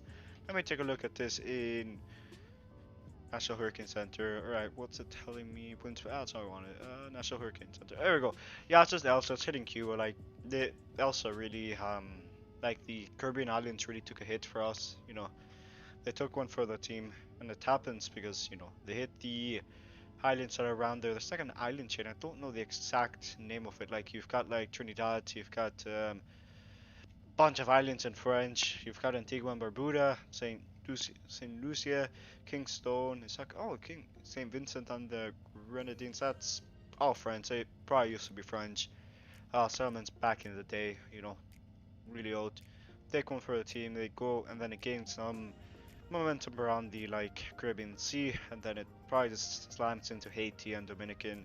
It's quite sad, and it's interesting how it's interesting how Florida has I guess offenses, not necessarily because the way that it would need to hit Florida would be to have to go around. It would have to go through the Caribbean and then go through this little gap between Dominican Republic and Puerto Rico, and it really wouldn't thinking because it could just go around, bypass all of this, and then hit Florida. I think the previous hurricane that was really impactful here. I'm from Daytona, just a bit more wind or rain. Yeah, it's just a normal Florida day if I have to be honest. Florida being Florida, but yeah, it's expected to hit. Right, how do I open this? It is wind info. Warnings of wind. I said it. Alright. Yeah, pretty much skirted around Jamaica. It's nice, and I hit Cuba. Flash flooding potential. So I'm in 10. That's nice. Big surge. Yeah. I'm glad I'm not part of this thread. Oh, it's in Spanish as well. That's nice. Horrible wind times. Yeah, it's telling me winds that barely gonna hit us. It's probably just gonna be it's gonna be nothing. It's just gonna be a nice little tropical storm. It's gonna hit us around 2 a.m. It's yeah. And does it tell me the amount of wind? Yeah, it's definitely not gonna hit us at hurricane force winds because people are expecting it to go category 5 and then get up a lot around the Caribbean Sea, but this hurricane ends up going quite fast on the sea. It just started out here. I was expecting it to take its time, but it reached Miami. It might just be the way time passes around me. I don't know if different people have their perspective sometime. By that I mean, say you ever hear the saying that says time flies? Time flies when you're having fun. I feel like that's just that. Is there a bridge connecting mainland China and Hainan? Would be interesting. That does not look. Yeah, it's not possible. Because from what I know, one of the largest bridges in China is the one connecting Hong Kong and Macau, which is, it's 20 kilometers. I'm not too sure. And then there's the 5-mile bridge. Ooh, that's good. Daytona's up north. It's by the coast.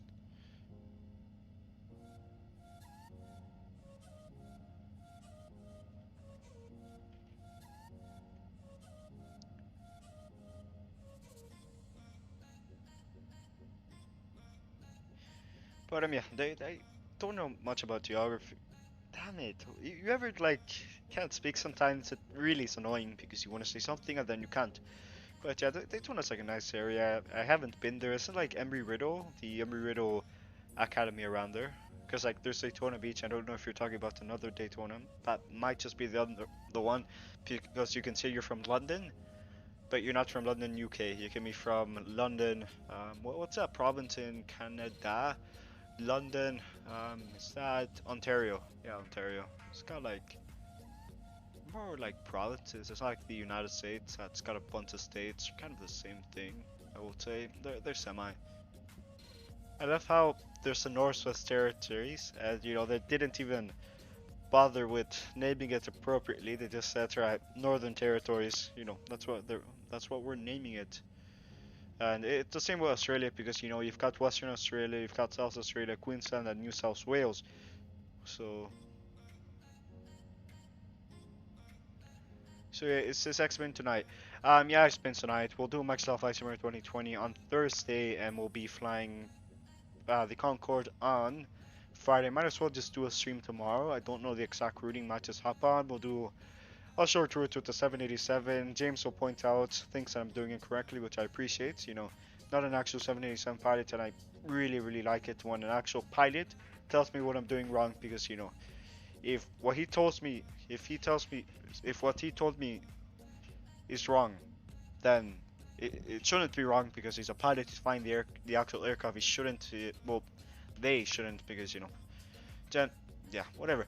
But yeah, that's just that. You know, it should be better to hear it from an actual pilot. But yeah, we'll probably do like a short route. We'll be flying from Gran Canarias, Las Palmas de Gran Canaria, to like Manchester. It's that simple. Yeah. Yeah, we'll be flying X-Plane for today.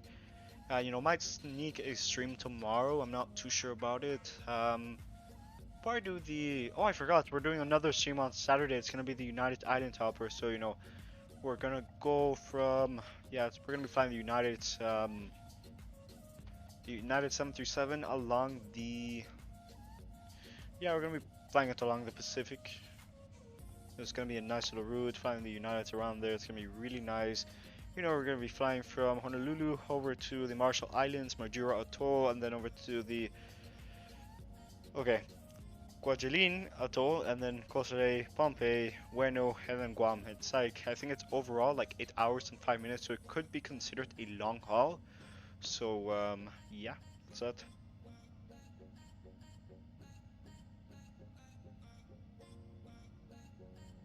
I heard once about like, apparently there was this hurricane that impacted the UK. And I find that rather strange because for a hurricane to impact the UK, it's really interesting because it would have to travel all the way from where it was formed all the way up there, and it's like definitely a longer distance than starting out like off the coast of Africa. Well, it's not directly off the coast of Africa, but you know, around there, and then getting some strands and entering the Caribbean Sea, or going around it or getting some strands. But you know, going up to the UK, you really, it's a difference between flying from Miami to Caracas and then Caracas to Madrid.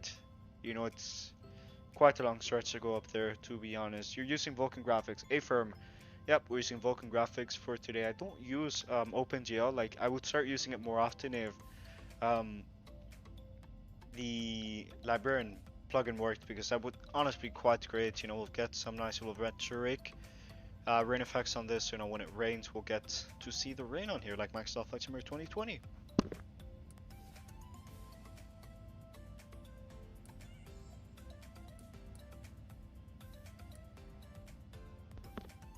But yeah, we'll take a look at the cockpit, because so far we've been literally looking at the wing for the entire flight. 76 status page. How are we looking? Oh, we can cycle through that. I hate how annoying views can be on XPLANE-11, because if you want to take a look at that, you have to angle your camera in a position that you can click on that, and then take a look at this. Oh, that's looking nice. Doors are closed. Brake temperatures are a little bit toasty, but they're looking. Oh no, it's PSI. Temperature is Celsius, and we've got. Is that can't be the temperature. That says PSI, and then it says that. I don't know honestly, because it says Celsius here and then it says PSI. So assuming they're looking alright, I would say. They're definitely going to get a lot more toasty the moment we start our landing. We're going to be doing a landing with A/CHR as our first message. I think this was our first message. At Skunk suggested, you know, use A/CHR. This guy's like a massive fan of it. You know, if you don't use it, he'll yell at you because he likes auto land the airbus. You know, if you're flying an airbus, then you might as well let the aircraft do it for you. Or click on all again. Cameras are looking nice, and then we should have an Easter egg here. I think this is one of the developers at Flight Factor. Come on, any second now. It should continue panning out, and then it should come back around. I think I might have to click on it again. There it is. There it is. I don't know who this developer is at Flight Factor, but you know, it's a nice Easter egg there. Gotta say. AC power. Yeah, AC. Okay. Voltage looks around. It looks good. 115 volts is what you want to be at the A350. Percentage looks alright. It's not good. Okay, that's great. APU, yeah, we're not running on the APU, so we do not have to worry about that. We'll click on out again. Electrical panel. Oh, bad! Don't you just hit it when you accidentally hit one of those? We'll set it on. I think this is the automatic position, so we'll set that on. But yeah, voltage, everything looks good. DC power, I think what we just looked at was our AC power, you know, different types of power. Do not know the difference. Apparently, the AC convert. I don't know much about electricity. Just know it flows. But yeah, hydraulics, pressurization looks to be in the green. The yellow hydraulics are good, and that's great. Oh, you can also look at the is that the hydraulic fluid? Would be awesome if they had it implemented. There has to be a way to take a look at that. It sound yeah, by that, yeah, you go into the settings and then you modify it, but yeah, doing that. We'll go right to flight control, you know, stop any issues. We're not getting the rudder jittering around because that actually cost an American Airlines flight. I think it was like an A300 777. I'm not too sure about the aircraft type. It ended up crashing over New York because the pilots, they ended up like applying too much rudder input and, you know, aerodynamics and stuff. APU, we really shouldn't have clicked on that since, to be honest, we're not using the APU, nor is it operable at these altitudes, but that's that. Bleed is looking nice. Temperatures look quite cold, honestly. Temperatures 90 Celsius here, and then it gets cooled around there. That's nice. Packs are cold. You should probably take a look at the cabin conditioning. At the moment, it's 23-15 Celsius. The A350 that we're flying at the moment, it does in fact have, I guess, the ability to have climate control on the cargo. You know, some of them are not pressurized, they don't have that ability. You know, the airline that we're flying with, they have it, and avionics bay, it's not giving me a temperature. It's probably toasty up there since it's a bunch of computers going on down there.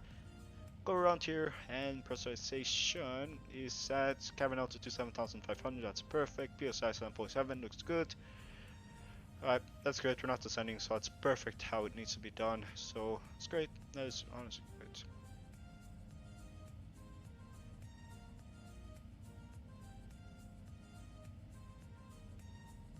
What is that? Oh, is that defrost? I don't know. I've never had to use that, so we'll go back to a cruise page.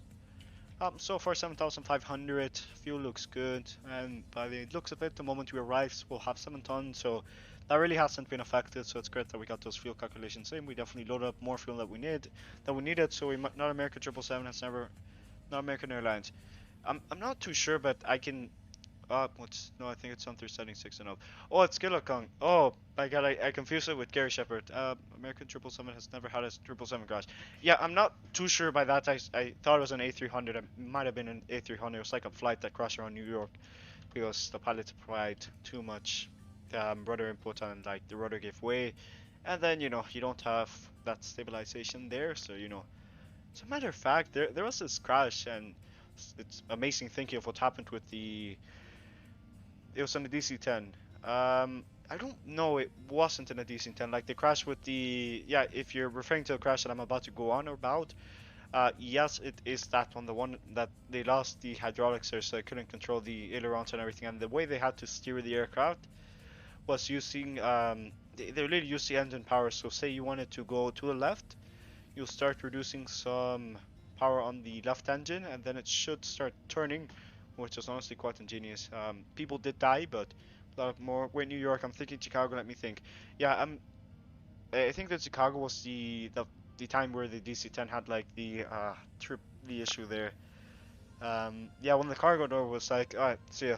It really was not good, and people died because of that. And you know, they took action, and you know, the DC-10, I think it's still flying a lot around nowadays. You know, cargo airlines. I'm not too sure if there are any flights, any accidents or incidents. Yeah, it, see, you don't want to fly in an airline that when you go over to the Wikipedia and then you click on accidents and incidents, it redirects you to to another article, you know, because that shows that they have a bad safety record, which is not good. So you do not want to fly on a runway. You're definitely talking about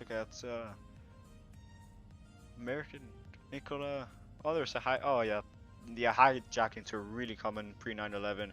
Yeah, an A300. I was not sure if it was a 777 or an A300, but I just knew what happened there. So if I can get the there we go.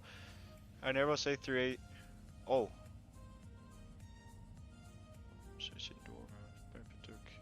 Okay, let's go past 2001. Shoe bomber. What? Oh, there we go.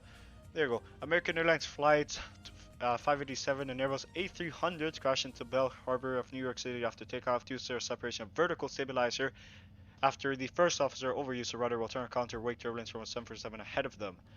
All people died and 5 people on the ground. Imagine you were sleeping and it was early in the morning. You were sleeping early in the morning and then you hear like and then an aircraft crashes. That's really good. That's not good at all. Then again, you know, if they were having wake turbulence, they should have definitely just like asked for ATC. They should have been like, yes, he's giving us way too much wake turbulence, and ATC.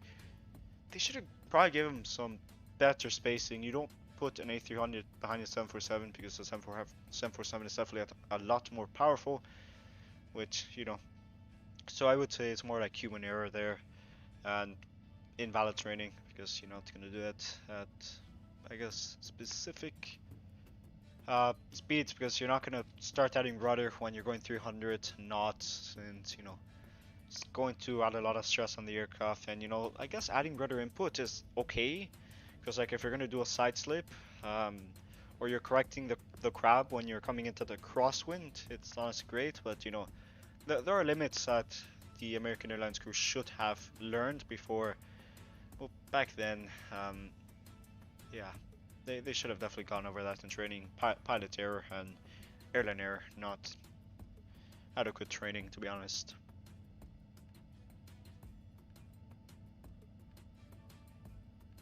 It's a second deadliest aviation accident on US soil behind Flight 191. I'm assuming that's the one that hit the building. Okay, whatever. But yeah. But yeah, so far there really haven't been any accidents about. Like there was this time where the 767 caught fire on the engine, you know, 20 people. Yeah, there really hasn't been any major accident, to be honest, so far, apart from the occasional accidents like my Malaysia Airlines Flight 370 and the Malaysia Airlines flight that went down over Ukraine. I don't get how a government can shoot down. I don't know if it's Ukraine, but the time the Malaysian aircraft got shut down over like Europe, that's really not good. You know, it's really bad. A lot of people lost their lives because of that, and the rest in peace. But yeah, definitely pilot error. You know, my dad always told me, well, he still tells me, that there's always a human factor to it. So you know, human error can cause a lot of crashes. So you know, human factors there. There's always factors of computers. It can be computer bugs and everything. You know, it's quite sad. But so far, recently, we haven't had any, I guess, crashes crashes due to pilot error, which is great. Training has become better. Don't know how they did it in simulators. Not 191 was the DC-10. Oh, the DC-10. That was so that was the one. It's probably not in the 1970s. Is it that? Because I remember the yeah, 1979. DC-10 O'Hare during takeoff roll, pilot separated. I swear there was this flight that was a DC-10, but what happened was that that like lost power, and then what happened was that they had to like use the engines to maneuver it. It's a great documentary. I don't know the exact name of it, but really amazing what they did there.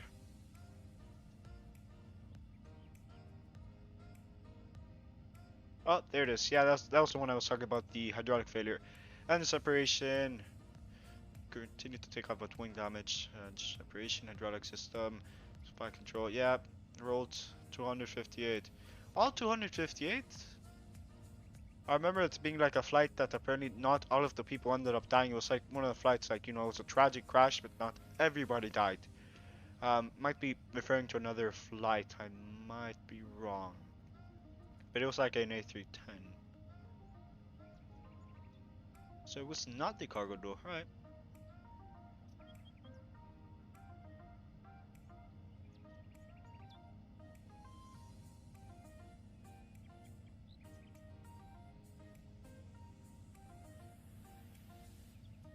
Yeah, so far there really isn't any. It actually might not be an American Airlines flight that it occurred on. Like, I'm thinking it's American Airlines flight where the pilots.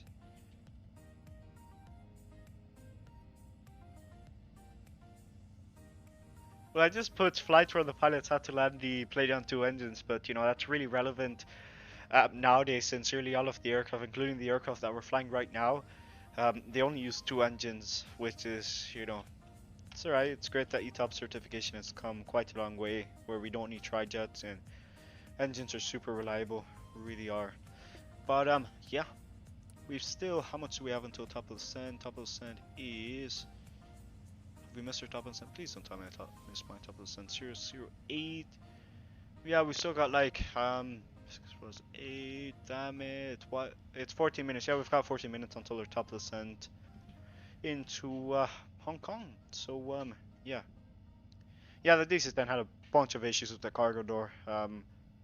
But apparently the thing that it's telling me here is not the cargo door. I might have to read the actual article instead of seeing the, I guess, actual thing here. Lost. Oh my. Oh god. There's a video of it. Ah no. You know, the worst thing you can do is look at air crash investigations when you're flying an aircraft. Well, not aircraft. Yeah, the worst you can look at is aircraft. But you know, it makes you look at it and be like, it's great that aviation has come to a point that it's super reliable, and you know, it's not the old days where, you know, cargo door can blow up and then, you know, there really isn't any systems in place to get you down on the ground safely. But yeah, national NTS B rotation flipped over. Such a.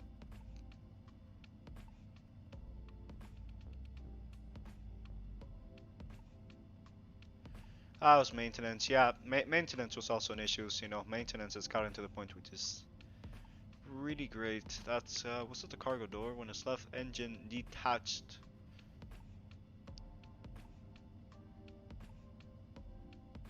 Oh, you CF6. Those are really old engines.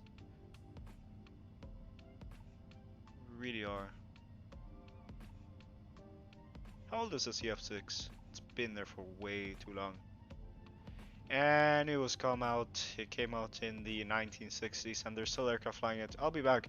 Alright, take your time, James. Great conversation that we had here about air crashes and everything. Hopefully we do not have one. You know, we don't want to end up on Mama Sharks. Bloopers, I really would not be good, you know. Thankfully, I haven't gotten there, at least yet. So, you know, that's great. So at the moment I'm going to, oh yeah, the Island Hopper. I'll probably get the stream and everything set up, so I guess I'll just go on Streamlabs at the basic text there, and then we should be fine on that so far. But yeah, so far we're 8 likes. We need 2 more until we reach 10 likes. I believe our goal was like 20, but you know, it's not that reachable. You know, maybe if we get rated. Hopefully not one of those raids where you have some guy posting inappropriate images, since that's not good. First run 1971. Damn, that engine's older than my mom. Oh my god. It's not. Oh my god. How is an engine so old still running around? 8,300. So if you divide that, that's like 4,150 engines. That's nice. 4,150 individual, well, pairs of aircraft have been, well, not pairs, because then we've got the 747. I'm just assuming that it's only been used on double engine aircraft, which in reality it hasn't. But Yeah, that's just that. Please don't tell me I'm muted, and I am not. Let's freaking go.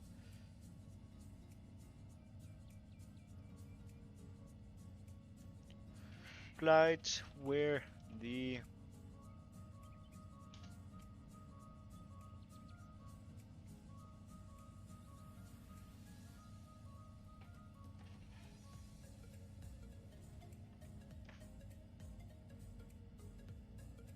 Oh, I think I found it. Oh yeah, there is. Oh yeah, there was this flight once. Oh my God.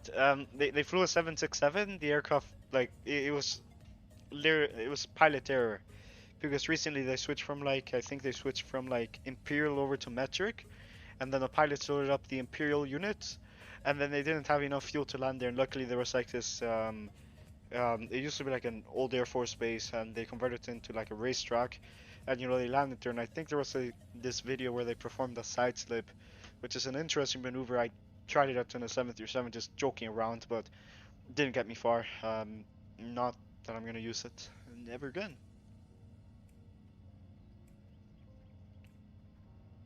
Oh, there we go. United Flight Airlines 232. There we go. That's the one.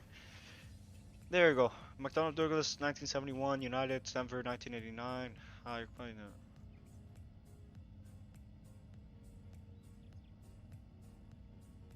CF6.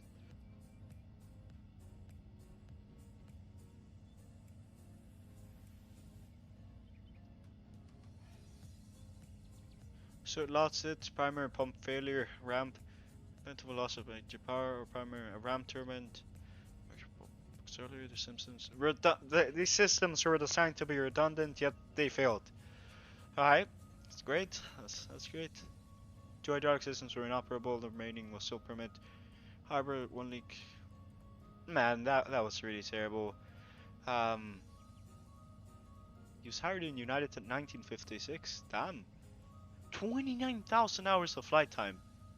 That's quite a lot. That is quite a lot. Takeoff engine failure, attempts to control. Yeah, they literally used the engine. Oh, you can see the flight path. So they took where take off. So they had like a bunch of things going on there. So I'll tell. So they pretty much just ended up landing in Souks, Gateway Airport. So they okay. Probably had failures like going over to Chicago. Attempts to control the airplane, crash landing. That was the one I was talking about. Number of people, occupants, passengers, fatalities. 11 survivors, 135. That's really not bad, honestly.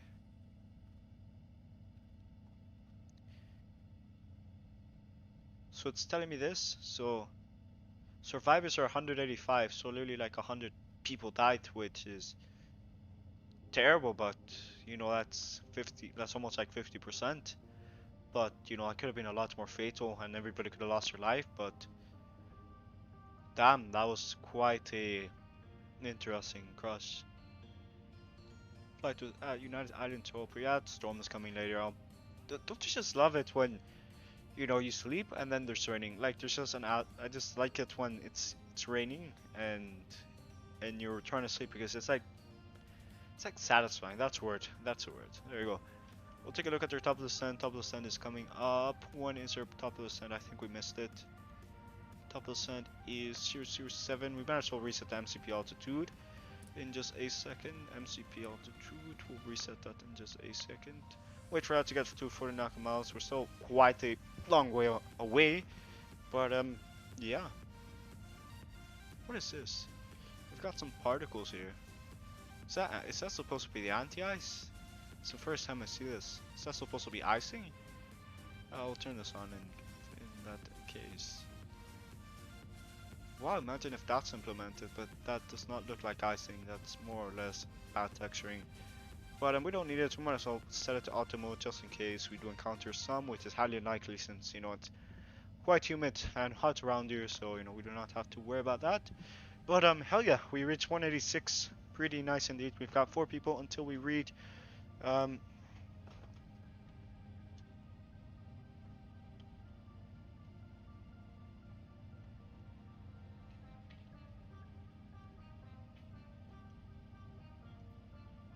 Oh yeah, we just got one extra server member here at our Discord server.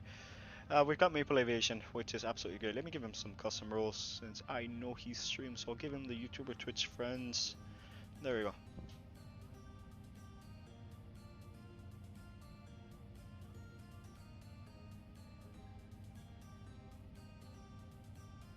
Oh, two pings at once. Alright, what is it now?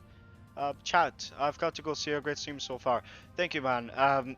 Apart from the mishaps and me pronouncing some certain countries' names or certain countries' cities, but thank you for the compliment. See ya. And when you can, I want to ask you this: how many flight hours you got so far, if you can? Since I think so far accumulated, like I would say realistically, I took flight siming extremely realistically. Believe it or not, when I started Microsoft Flight Simulator 2020, because before then I really did not know how to use sits and stars, and I'm pretty sure if you take a look at my previous streams, I didn't like back then. I was, yeah, it happened, but yeah, that's that. But now I got everything, learned the systems of the A350, voltage is supposed to be 115 AC, which it is, so that's great, no undervolting and everything, so it's honestly quite great indeed. And we are going to go ahead and take a look at our top descent, which is actually coming up a little bit faster than expected towards the top descent. Alright, sir, we might as well reset the MCP altitude. Aircraft should start its descent around there. We're gonna aim for 3,000 feet. It is, yeah, 3,000 feet. Looks reasonable. We'll reset the S&P altitude. I forgot to tell the passengers, because I forgot to tell them that we're serving food on board. So, it's not good. Passengers are probably hungry at the moment. We'll tell them that we have on board. Whatever. We'll forget about it. We'll start before descent. We'll tell them everybody to come out and go back to your seats since we are about to start our descent. But yeah, no smokes, no seatbelt sides. Well, pretty much ready to go. Descent, we're pretty much prepped for descent. Let's go and brief some stuff before we do some stuff. Right, anti-ice as required, APU not required, seatbelt signs are on. MCP altitude has been resetted. Approach, not yet. We'll do it when we're approximately 30 minutes away from it. As a matter of fact, we're 35 because apparently the H is like resets every 30 minutes, so we might as well not reset it a little bit too early, which is not particularly great. Damn it. Don't you just hate it when you have this looking good, but then overlay and capture. Damn it, my screen is frozen. I hate it when that happens. We'll go ahead and delete this and we'll get this loaded up. I'm sorry that you had to miss out on my graphics. I'm really, really sorry about that, to be honest. It kind of just lagged out there. But yeah, everything should be set. I'm gonna return back to the old graphics, but apparently it is resets around 30 minutes, so conditions might change in those 30 minutes. We might as well get the latest information. But then again, it could have just changed right now, and I didn't know it, and I'm waiting for that, and it's gonna change when I'm gonna input the information, and then it changes. So don't know. I'll just go over to this, and we'll get some basic information there. Shouldn't change that much. We'll go and go over to our approach mode. We'll get that set up so we don't have to worry about that. Winter 100 at 7. Temperature is 29. Dew point is 24. Perfect. Unit 1014. Heptapascals are selected. Barometers will do 200 feet. That works perfect. Everything is pretty much prepped for our arrival. And we'll go over and reset the MCP out. Well, it's already reset it. We'll go over to, where is it at? There we go. That's coming up in 3, 2, 1. We'll go ahead and hit that. And it should hold the altitude until we are ready to get on the VNAV pass. We're going to click on descend, so we'll have a smoother descent. I should start the setting. I forgot to set it to before this start descent, so it's honestly quite bad. Fuel status is still looking quite nice. 7 tons until we get there. Anti-ice as required. We'll check our status before we start. Status is normal as required. Ecam memo, no errors. Perfect. 7,500. Time and temperature. Temperature is looking good. So far this flight has been 2 hours and 4. No way it's been 2 hours and 41 minutes. You're joking. No way this flight has been too long. Oh my god, that's beautiful.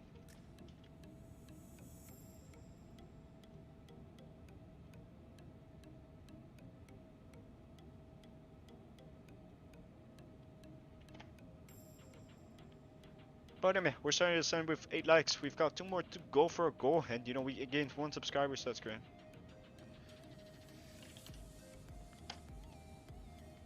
Oh, what's this ping? Ah, damn, it's probably History Gamer going up again. Yeah, live stream notification as required. Right, it's fine. 1000 double cent. I think we just passed it. It should come on down in just a second. Speed is set to the restrictions. We should send down to fly 130 initially, which is honestly quite great. Lights are as required. Pretty much everything is going according to plan so far. But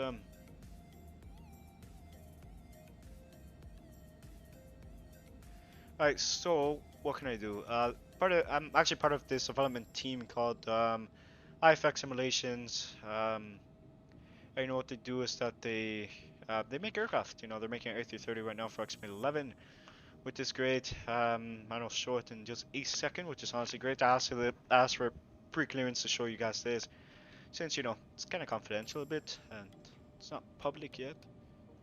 Perfect. We have gotten authority from it. So we'll go over to before items, we'll go over to optional items, we'll turn this on. Perfect, that's required. Go over here. So far this is it. Like, it looks like an A330. I've talked to the guy. Like, I've kind of, yeah, I'm part of the team and everything. I just do management and all, but damn, do we have stuff coming? I don't know if I'm allowed to advertise in Discord, but it looks absolutely amazing. It looks like an A330. It's kind of in early stages of development. You know, things are coming soon. Cabin is really good so far, to be honest, and we've reached 9 likes. Very, very nice indeed so far. If I take a look at my top of the send, alright, that's perfectly fine. I tried getting Orsos for the approach, but what happened was that it was taking too long, so I didn't bother with it. So yeah, it looks amazing. This is like in 3D Substance Painter. It's not Substance Painter, 3ds Max. Yeah, it looks great. These appear to look like Rolls-Royce Trent 700. That's a Trent 700, correct? I might be wrong because these don't look like CF6. They don't look like Pratt and Whitney. They look like they have the shape of like a Rolls-Royce engine. So yeah, it's just that. It looks really nice. Aircraft is like a work in progress. I think we're working on like the freighter. Yeah, we're working on the freighter variant initially. Like, the guy wants to do more than he dreams big, which is honestly great for him. And trust me, apparently we're gonna accomplish that because you know he's got his plans. Plans are really nice for him. But yeah, it's honestly great. It really is.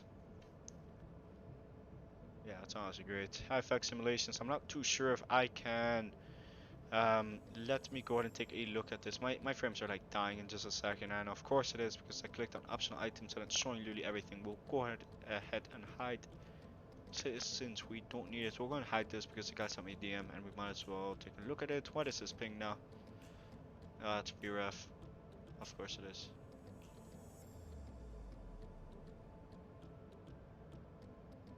Hell yeah! Hell yeah! I'm looking at my Discord because I'm kind of a moderator around there. Not that I go around and tell people that I'm a moderator because I'm not a Discord moderator, the stereotypical Discord neckbeard. Freaking 500 loop guy. But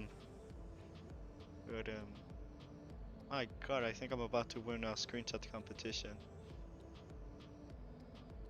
Oh my god, I'm gonna win a screenshot competition. That's amazing. Because if I go over to this,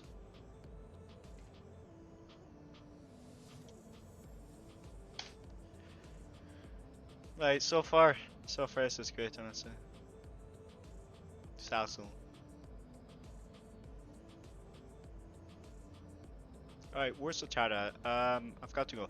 Perfect. Alright, so far.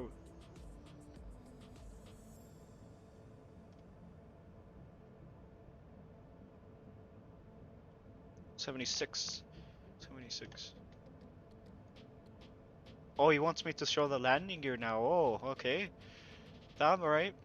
Well, then again, I've been sponsored by IFX. One of the, I think it was like the 150 giveaway, which was supposed to be representing the giveaway that we did into. As a matter of fact, let me do something real quick. Go over here and we'll set this alias. So I guess we can use this. We still do not have that set. I don't know what the VOR is set. So I guess we can start tracking it, but we're probably way too far out for now. I don't know the restrictions on that, but this is just say Sasso. Yeah, Sasso, isn't that Oh my god, yes. Yes, Sasso. But yeah, I'll go and take a look at this in just a second. We'll go over to screen. I'll show it in just a second. So the almighty leader wanted me to show you the landing gear, and oh my god, it's this hot. Really is, honestly. You've got the wiring and everything. It looks honestly great. And this is IFX simulations, and I can tell you this. Uh, I'm gonna tell you a secret that I really shouldn't be telling you, but you know, big things are coming, and you know, it's gonna be great.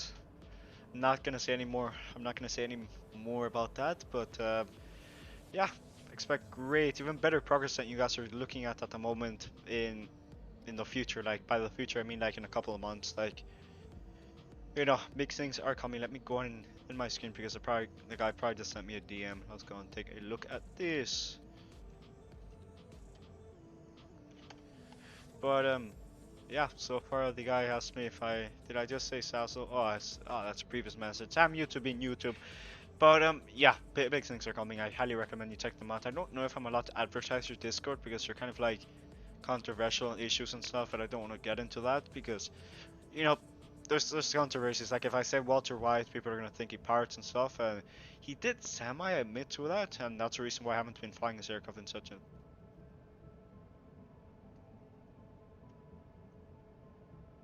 Alright, it's great. Um, so he wants me to say is we have a lot of details coming soon, and I'm gonna go and slap a soon trademark, since you know great things are coming for IFX, and I'm glad I'm under management. You know, I manage stuff, I get a free aircraft, and I give them free promotion, which is honestly great for them. And I think we missed Till Musiker. Damn it, it happens every single time because our flights are longer than 1 hour and 5 minutes. So what happens is that I have to go ahead and reset the Chill Musiker part. Yeah, I hate it because you know our flights are longer than this, so I have to get the music, and it's not like I have it all in one playlist when I should. But I haven't gone through the struggle of downloading everything and converting the YouTube to MP3. Yeah, that's just that. Part 2. Yeah, we'll go over to part 2. So we'll get some new music coming on in just a second. We're going up to this 230. We might as well set the QNH to. QNH is 1019er. 1019er. So we'll go ahead and get this set. 1019er. But yeah, highly recommend you check out IFX. I hate how I give them a shout out because like I've been wanting to do like a dev Q&A with them, but I'm literally at IFX, so I don't know how that's gonna work out. So you know, we'll get to dev Q&A coming on here, but that doesn't work because it'll imply that I'm interviewing myself, which is kind of odd. Oh, I forgot we have this. I really forgot we had this because I haven't flown the A350 in quite a long time. We have charts. So if I wanted to, I can go over to this and we can, yeah, QNH 1014. I was off. The QNH 1019er was probably the flight I did earlier, which was into Copenhagen. We should definitely fly into Copenhagen. I haven't flown in there in, like I flew there earlier this morning, but on stream, I don't think we've ever flown into there, honestly. Should probably plan some trips around. Everything is set. We'll go back to this view. It's just 1014 so far, but I mean I can do it. What do you mean by you can do it?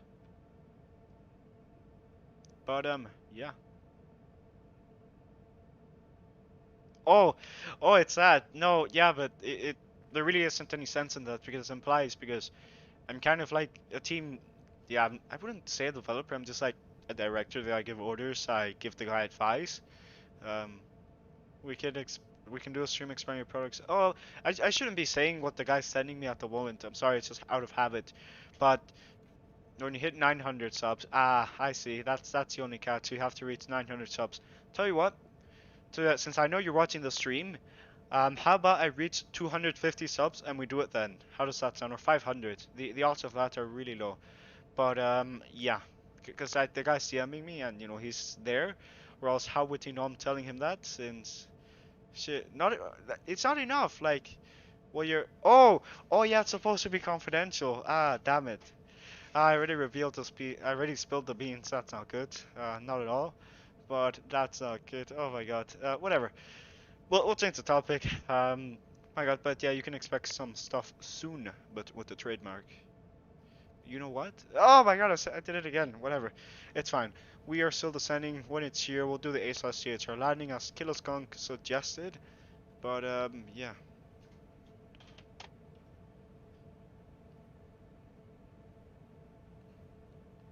But yeah, we'll be approaching in just a second. So Is that combi?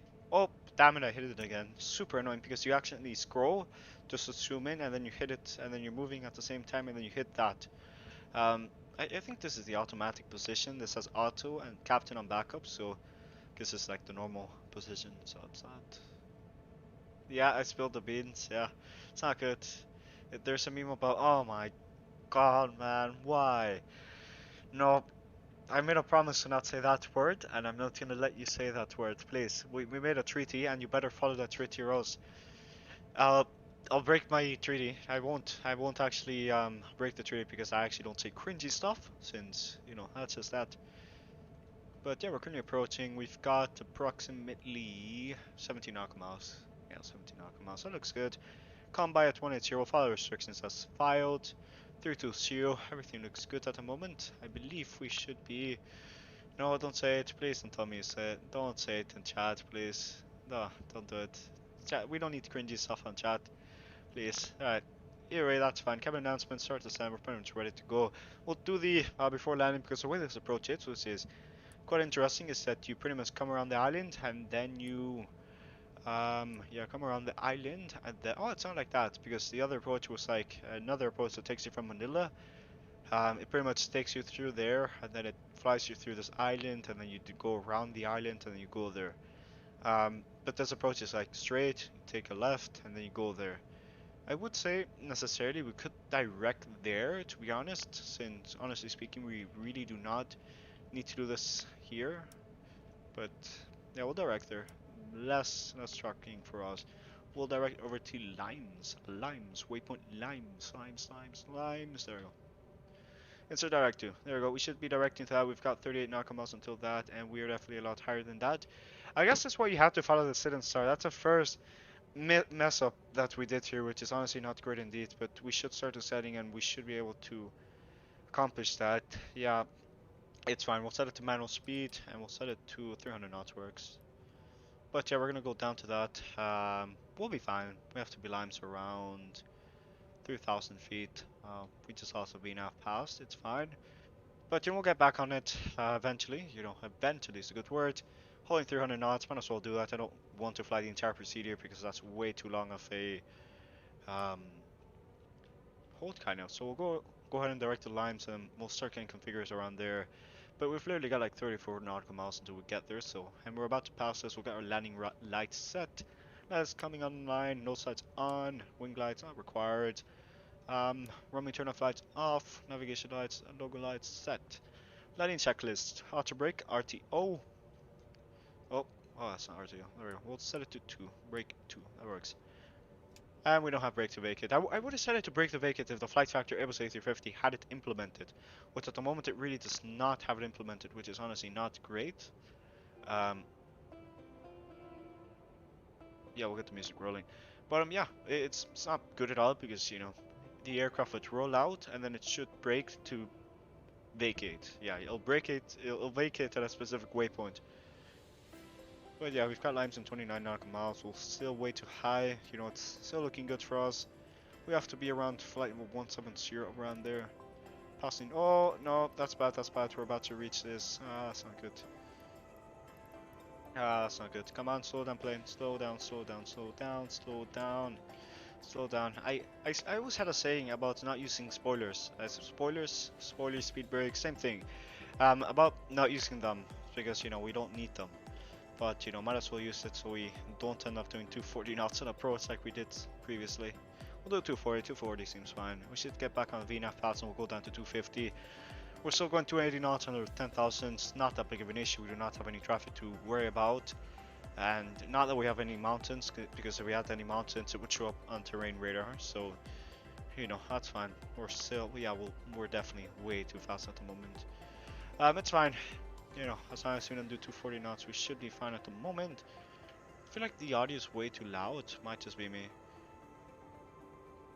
But yeah, we've got 4 people watching, 186 subscribers. We've got 9 likes. We need 1 more, and you know, 10 likes. It's not about needing them, honestly. It's more or less like, you know, getting them. But yeah, we'll go and direct to this waypoint so we can get a solid sun localizer. So let's go and direct to VH720. Normally, you know, you'll find the entire procedure because, you know, it's definitely a lot more Oh, I've got a go around procedure already filed here. That's nice. So you go around and then you go 5,002 onto your nose. And probably do like a hold. Oh, it's not a hold. Well, if you need to do a hold, you'll do it there, but I'm not too sure about that. Because there's like a star that takes you through there, and around there, and then towards the island. So, don't know, man. Do not know, man. Alright, speed is set. We'll go over to set these spoilers to arm. But yeah, so far we're doing good. It's 27 nautical miles. We'll set the flaps over to 1, and yeah, it's nighttime. It's pretty nice. Super excited for a new season. Well, not new season. More or less the new episode of Loki. Really, really nice. I'm not gonna say anything. Highly, highly recommend you watch it. Really nice. But yeah, it's just that. 4 people watching, perfectly fine. 5 people watching, even better. Tell your friends, tell everybody. Let's get to 190 by the end of the stream, or we'll get to 190 by the end of the week. You know, 4 people. How hard can it be?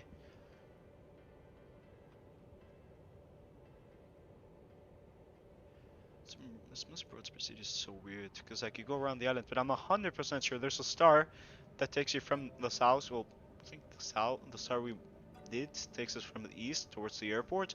There's a star that takes us from like the south over around there, and then you go around the island.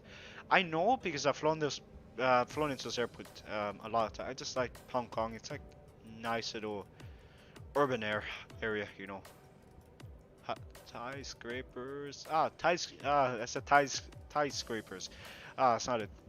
Yeah, you know, it's really nice indeed. I've definitely got to say that. Flight. Let's go over to, where's it at? Oh, damn it. I think our first flight was from Manila to this. Yes, a star. Yeah, it definitely takes you around there, so that's why I'm confused around there. I was right, so pretty proud of that, honestly. We're still quite a long way to go. Temperature is currently 26 Celsius, so anti-ice is not necessary, although we're going to set it to automatic. I'm not too sure about it. I'll probably have to Google the anti-icing systems, and something that the Flight Factor has, which is honestly quite great indeed, is that if you really wanted to, you could in fact go ahead and learn the aircraft, because it has charts, but it's not really that functional. Because like you've got this, and I can tell you this, that these people literally took it from a PDF and they put it there.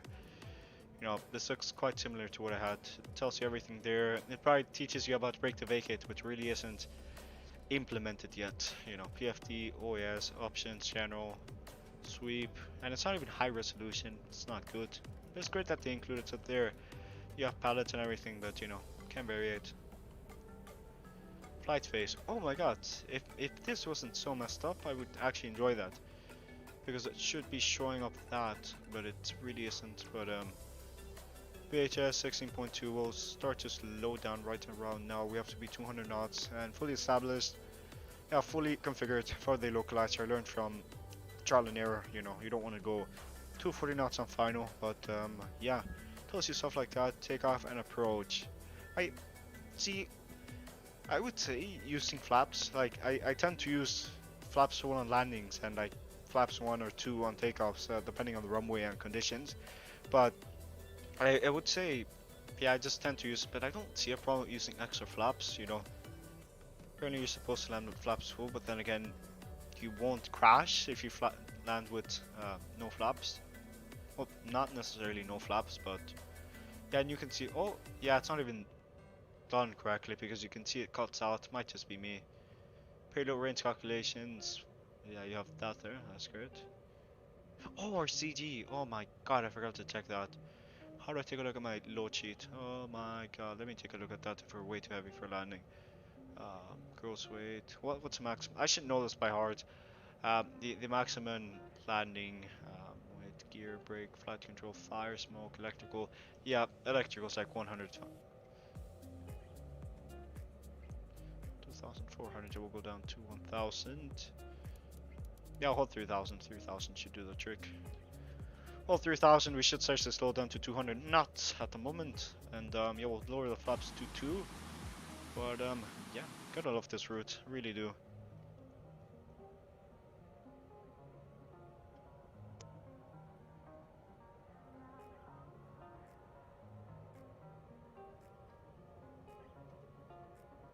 It is information, that's probably, of course I knew it, so he's flying from Doha to, that's nice. Departure, there we go. Stream announcement.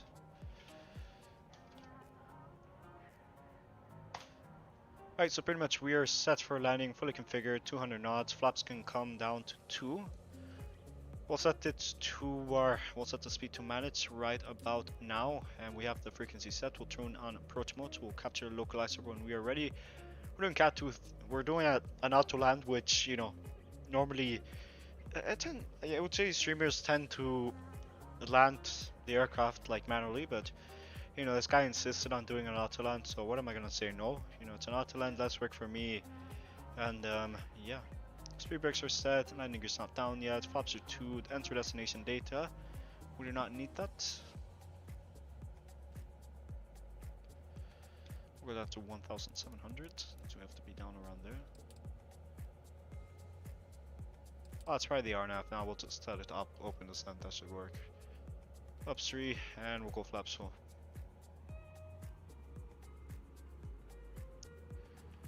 Alright, we've got 4.4 nautical miles. We'll set it to A/THR approximately 7 nautical miles away from it. We've still got 12 nautical miles until we land. David Rendon, welcome to the stream. Hope all is well. I've seen you around in the I think I've seen you around. I watch your streams. Great streams that you're doing on Twitch. And yeah, welcome to the stream. If you're new to it, go ahead and hit that like button. We're trying to reach 10 likes by the end of the stream and 190 subscribers by the end of the stream. But yeah, welcome back, Lo. Add autopilot. Yeah, that's appreciated. You add autopilot 2 and do A/THR. At least what I do is 6 nautical miles away from there, and then we have the bridge that I was talking about earlier. That's great. But yeah, we'll go down to 1,700. We'll set this over to VNAV just to have it captured. But yeah, flaps are full. Everything is set. We'll go landing gear down around waypoint Victor Foxtrot. I will turn it off. It's blinding my eyes. Where's it at? Terrain. Victor Hotel 71. Why are we selling out? Okay. That was a little bit scary, to be honest. To say the least. Well, music's coming offline. We don't need it right now. Yes, localizer is captured. Yeah, that's what I said. But yeah, welcome David Rendon, and welcome back James, and hi Killerskunk. Welcome to the stream. Well, you've been around here for quite a long time, but yeah, we're gonna turn. I hate how it just stalled out. We're currently on the VREF and everything is not possibly gonna stall. As long as we're not on the red, we should be fine, but we should start to turn. We have it set to approach mode, set it to autopilot to the moment we're captured, and we'll do A/THR. And Killer Skunk is gonna have like a stroke because the guy likes the guy has like an addiction to A/THR. Like, I flew the A350 recently, and then the aircraft. Tell you what, I'll set it to auto land when we have the glide scope captured. That should do it better. Runway 17 right. Is that 17 right? That's runway 7 right. Yeah, 7 right. That's what we're doing. It's quite a steep angle of attack, to be honest. Flaps are set. Fields inside. We'll get the glide slope in just a second, and we'll go on the glide slope for now. Landing lights are set. Everything looks good. We'll tell them before landing, the before landing thing, cabin announcements. Let's go over to before landing and tell them that we are landing. Pretty much we're ready. Glide slope. We'll get the glide slope, and then we'll do we'll turn it on to pilot 2, and then we'll do A/THR 6 nautical miles away from the airport. We're 7 nautical miles away. So far, glide slope is captured in 3, 2, 1, and glide slope. A/THR is coming up in 3, 2, 1. Autopilot 2, 6 nautical miles. We'll turn off that. We'll take control. We'll do A/THR. Hell yeah. Hell yeah, we're doing A/THR. Let's do 70%. I aim for 70% according to what Killer Skunk told me. I'm not too sure since James, you do fly the A350. So I might be wrong, and if I am, correct me, because I am by no means a real world pilot. Hopefully one day I will. But yeah, maybe for 70%. Let's go and give it a little bit. Should do it. Yeah, 15.8 works. We don't want to come too fast at the same time. But yeah, I've just seen Cat 3. I joined and seen Cat 3 load. Didn't look at anything else. Yeah, no worries. Forget the types of info. Really forgot that type of info. What do you mean I forgot that info? By what info though? It's not about the info, lol. Lord? Did I just say lord? Yeah, it's not about the info. Like, I know I have to set the autopilot to 2, or else you won't have the auto land feature for multiple wear off. Yeah, we're going way too fast. Let's go and reduce the speed a little bit. It's not good. What if we idle? Yeah, let's idle for now, so we can get... Yeah, let me go on lower speed because we're way too fast at the moment. I don't get what info you mean by I forget, but, we're fine. We're fine. 160 knots. Flaps are set. And cabin is advised. Okay, has nothing to say. Alright, that's fine. That's fine. Alright. Landing gear is not down. I surely did forget some stuff. You were right about that. And I said that I was going to bring down the landing gear when I was on the localizer. But you know, it's fine. At least we didn't forget it. And that's great. We'll set the missile approach altitude in just a second, just in case. We're probably about to sell it. We'll give it some throttle. Let's give it a little bit of throttle. Let's go ahead and give it around 70%. That's what I'm aiming for. 400 feet. Check. Landing is selected. Perfect. Perfect. That's it. We'll set the missile approach altitude to 5,000. There we go.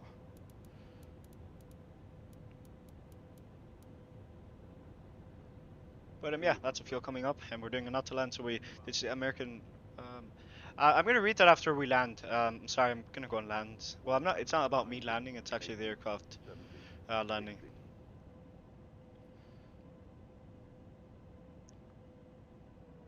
Retard. I think we retarded the throttle. I'll take it. That's honestly quite great. Reversers. Green, and yeah, welcome to Hong Kong, where the current local time is. It's not current local time. We'll disconnect the autopilot. It's probably gonna give us a warning, but yeah. 80 knots, reverser stowed, flaps coming up, and yeah, we'll take the next exit, and yeah, definitely gonna take that landing. Pretty nice of a landing. Give it some throttle. Spoilers should come back up. Perfect. Great. Autopilot. The flight factor has this bug that I don't know if it's actually in real life. Like, I'm assuming it's a bug because I haven't had an issue with other aircraft. Like, when you disconnect the autopilot, it continues beeping, like, and the only way to get rid of it is we'll set that on and we'll start our APU in 3, 2, 1. APU is coming online. But yeah, the only way to like get rid of it is to literally just like click on the master caution, which is really annoying. Back when I was flying, I didn't know that was the way to do it, so I pretty much spent 4 hours listening to the autopilot disconnect beep. I'll park the gate and I'll take a look at your comments in just a second. Is your flap open? APU flap open is available, so we'll go and start our APU. We'll take the next left here and we'll taxi over to the terminal. Great scenery this is. I highly recommend it. If I would, because I haven't really been modifying my Streamlabs thing in quite a long time. Call it spoilers, reverse green. If the flight factor, yeah, I'm sorry, I need to learn those callouts. Like, I wasn't calling them out, I just know that everything was good, and we'll give it some bleed in just a second so we can start up. We'll wait until it's available, and we'll wait for that. But yeah, I'll wait for that. But yeah, next time we'll make those callouts. Thank you so much, James. Learning so much. We'll set this to off since, you know, we really do not need it. Beacon lights, these can come off, not required. Those can come over to automatic, and we'll take gate Whiskey 46. So we'll take this next gate, and yeah, we'll park here, and you know, we'll park the aircraft here. It was an awesome flight we had here. Pretty scenic approach, pretty nice little auto land that we had here with the A350. Flight directors can come offline. Perfect, beautiful landing. We'll turn off engine number 2, engine number 1 first. So that's just my procedures. Come on, guidance, where you at? Alright, once it's more to the left, and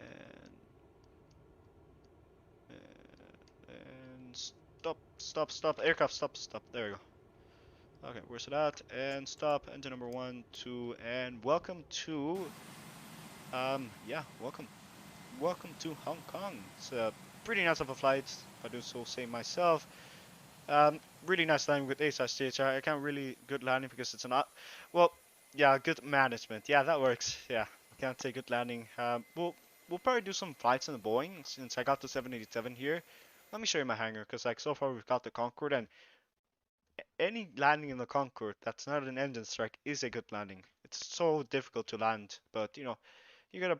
It's more about getting configured and everything because you end up being way too fuel efficient, and it's kind of annoying. But yeah, flown this a lot, and as a matter of fact, there's this meme about Norwegian. There's this Norwegian 787, and you know how on their tail they've got like yeah, you know how on their tail they've got like people have got Nikola Tesla, have got damn it, what's his name? Damn it, how did I forget this? Freddie Mercury. Yes, they've got Freddie Mercury, and the whole point of it, since I make liveries, I'm thinking of adding Greta Thunberg on the tail. I just find it quite comical, and her saying, "How dare you?" But yeah, and the float was not that bad. G's were a little bit over 1 Gs, but you know, it's a nice landing. But yeah, we'll definitely be in the 787 soon, trademark. Jetways are not connecting yet. That's bad.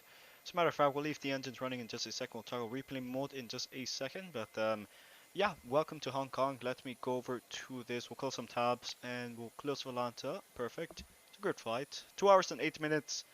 Landing rate was 132. That's what Volanta gave me. So, you know, pretty nice of a flight. Let's go and close Volanta. We'll hop onto replays in just a second. The back distress, I'm not a big fan of it myself, but it's improving. Yes, no custom FMC. This guy, I almost got this guy to buy it, but what happened was that he realized that I showed him the icons, and they're pretty much XPLANE default icons, which are not at all realistic. So we'll do this way. Perfect. Beautiful landing. The magnet stresses, yeah, I've blown it quite a lot. The LP is absolutely amazing. I love how it has A-cross compatibility, so you know, CDPLC, and let's go zoom in on that. Yeah, I should have cut out the power a lot earlier, but yeah, we landed. Definitely a good landing. It's good management. There we go. Good management is the word for that. We'll do this for you.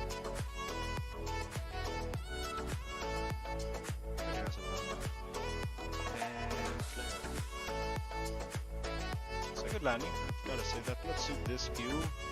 It's a good view. Let's do... Oh, we can do this one. Hell yeah, we'll do this one.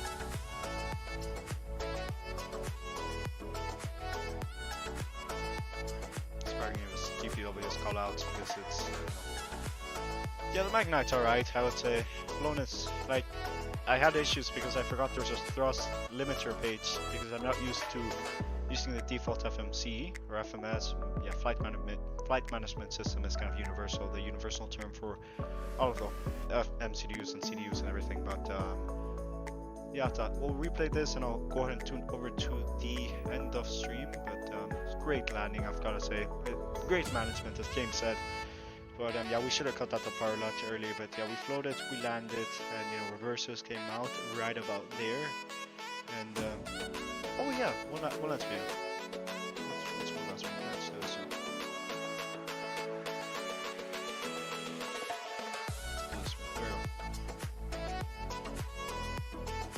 We'll do as if you're... That's beautiful. It really is.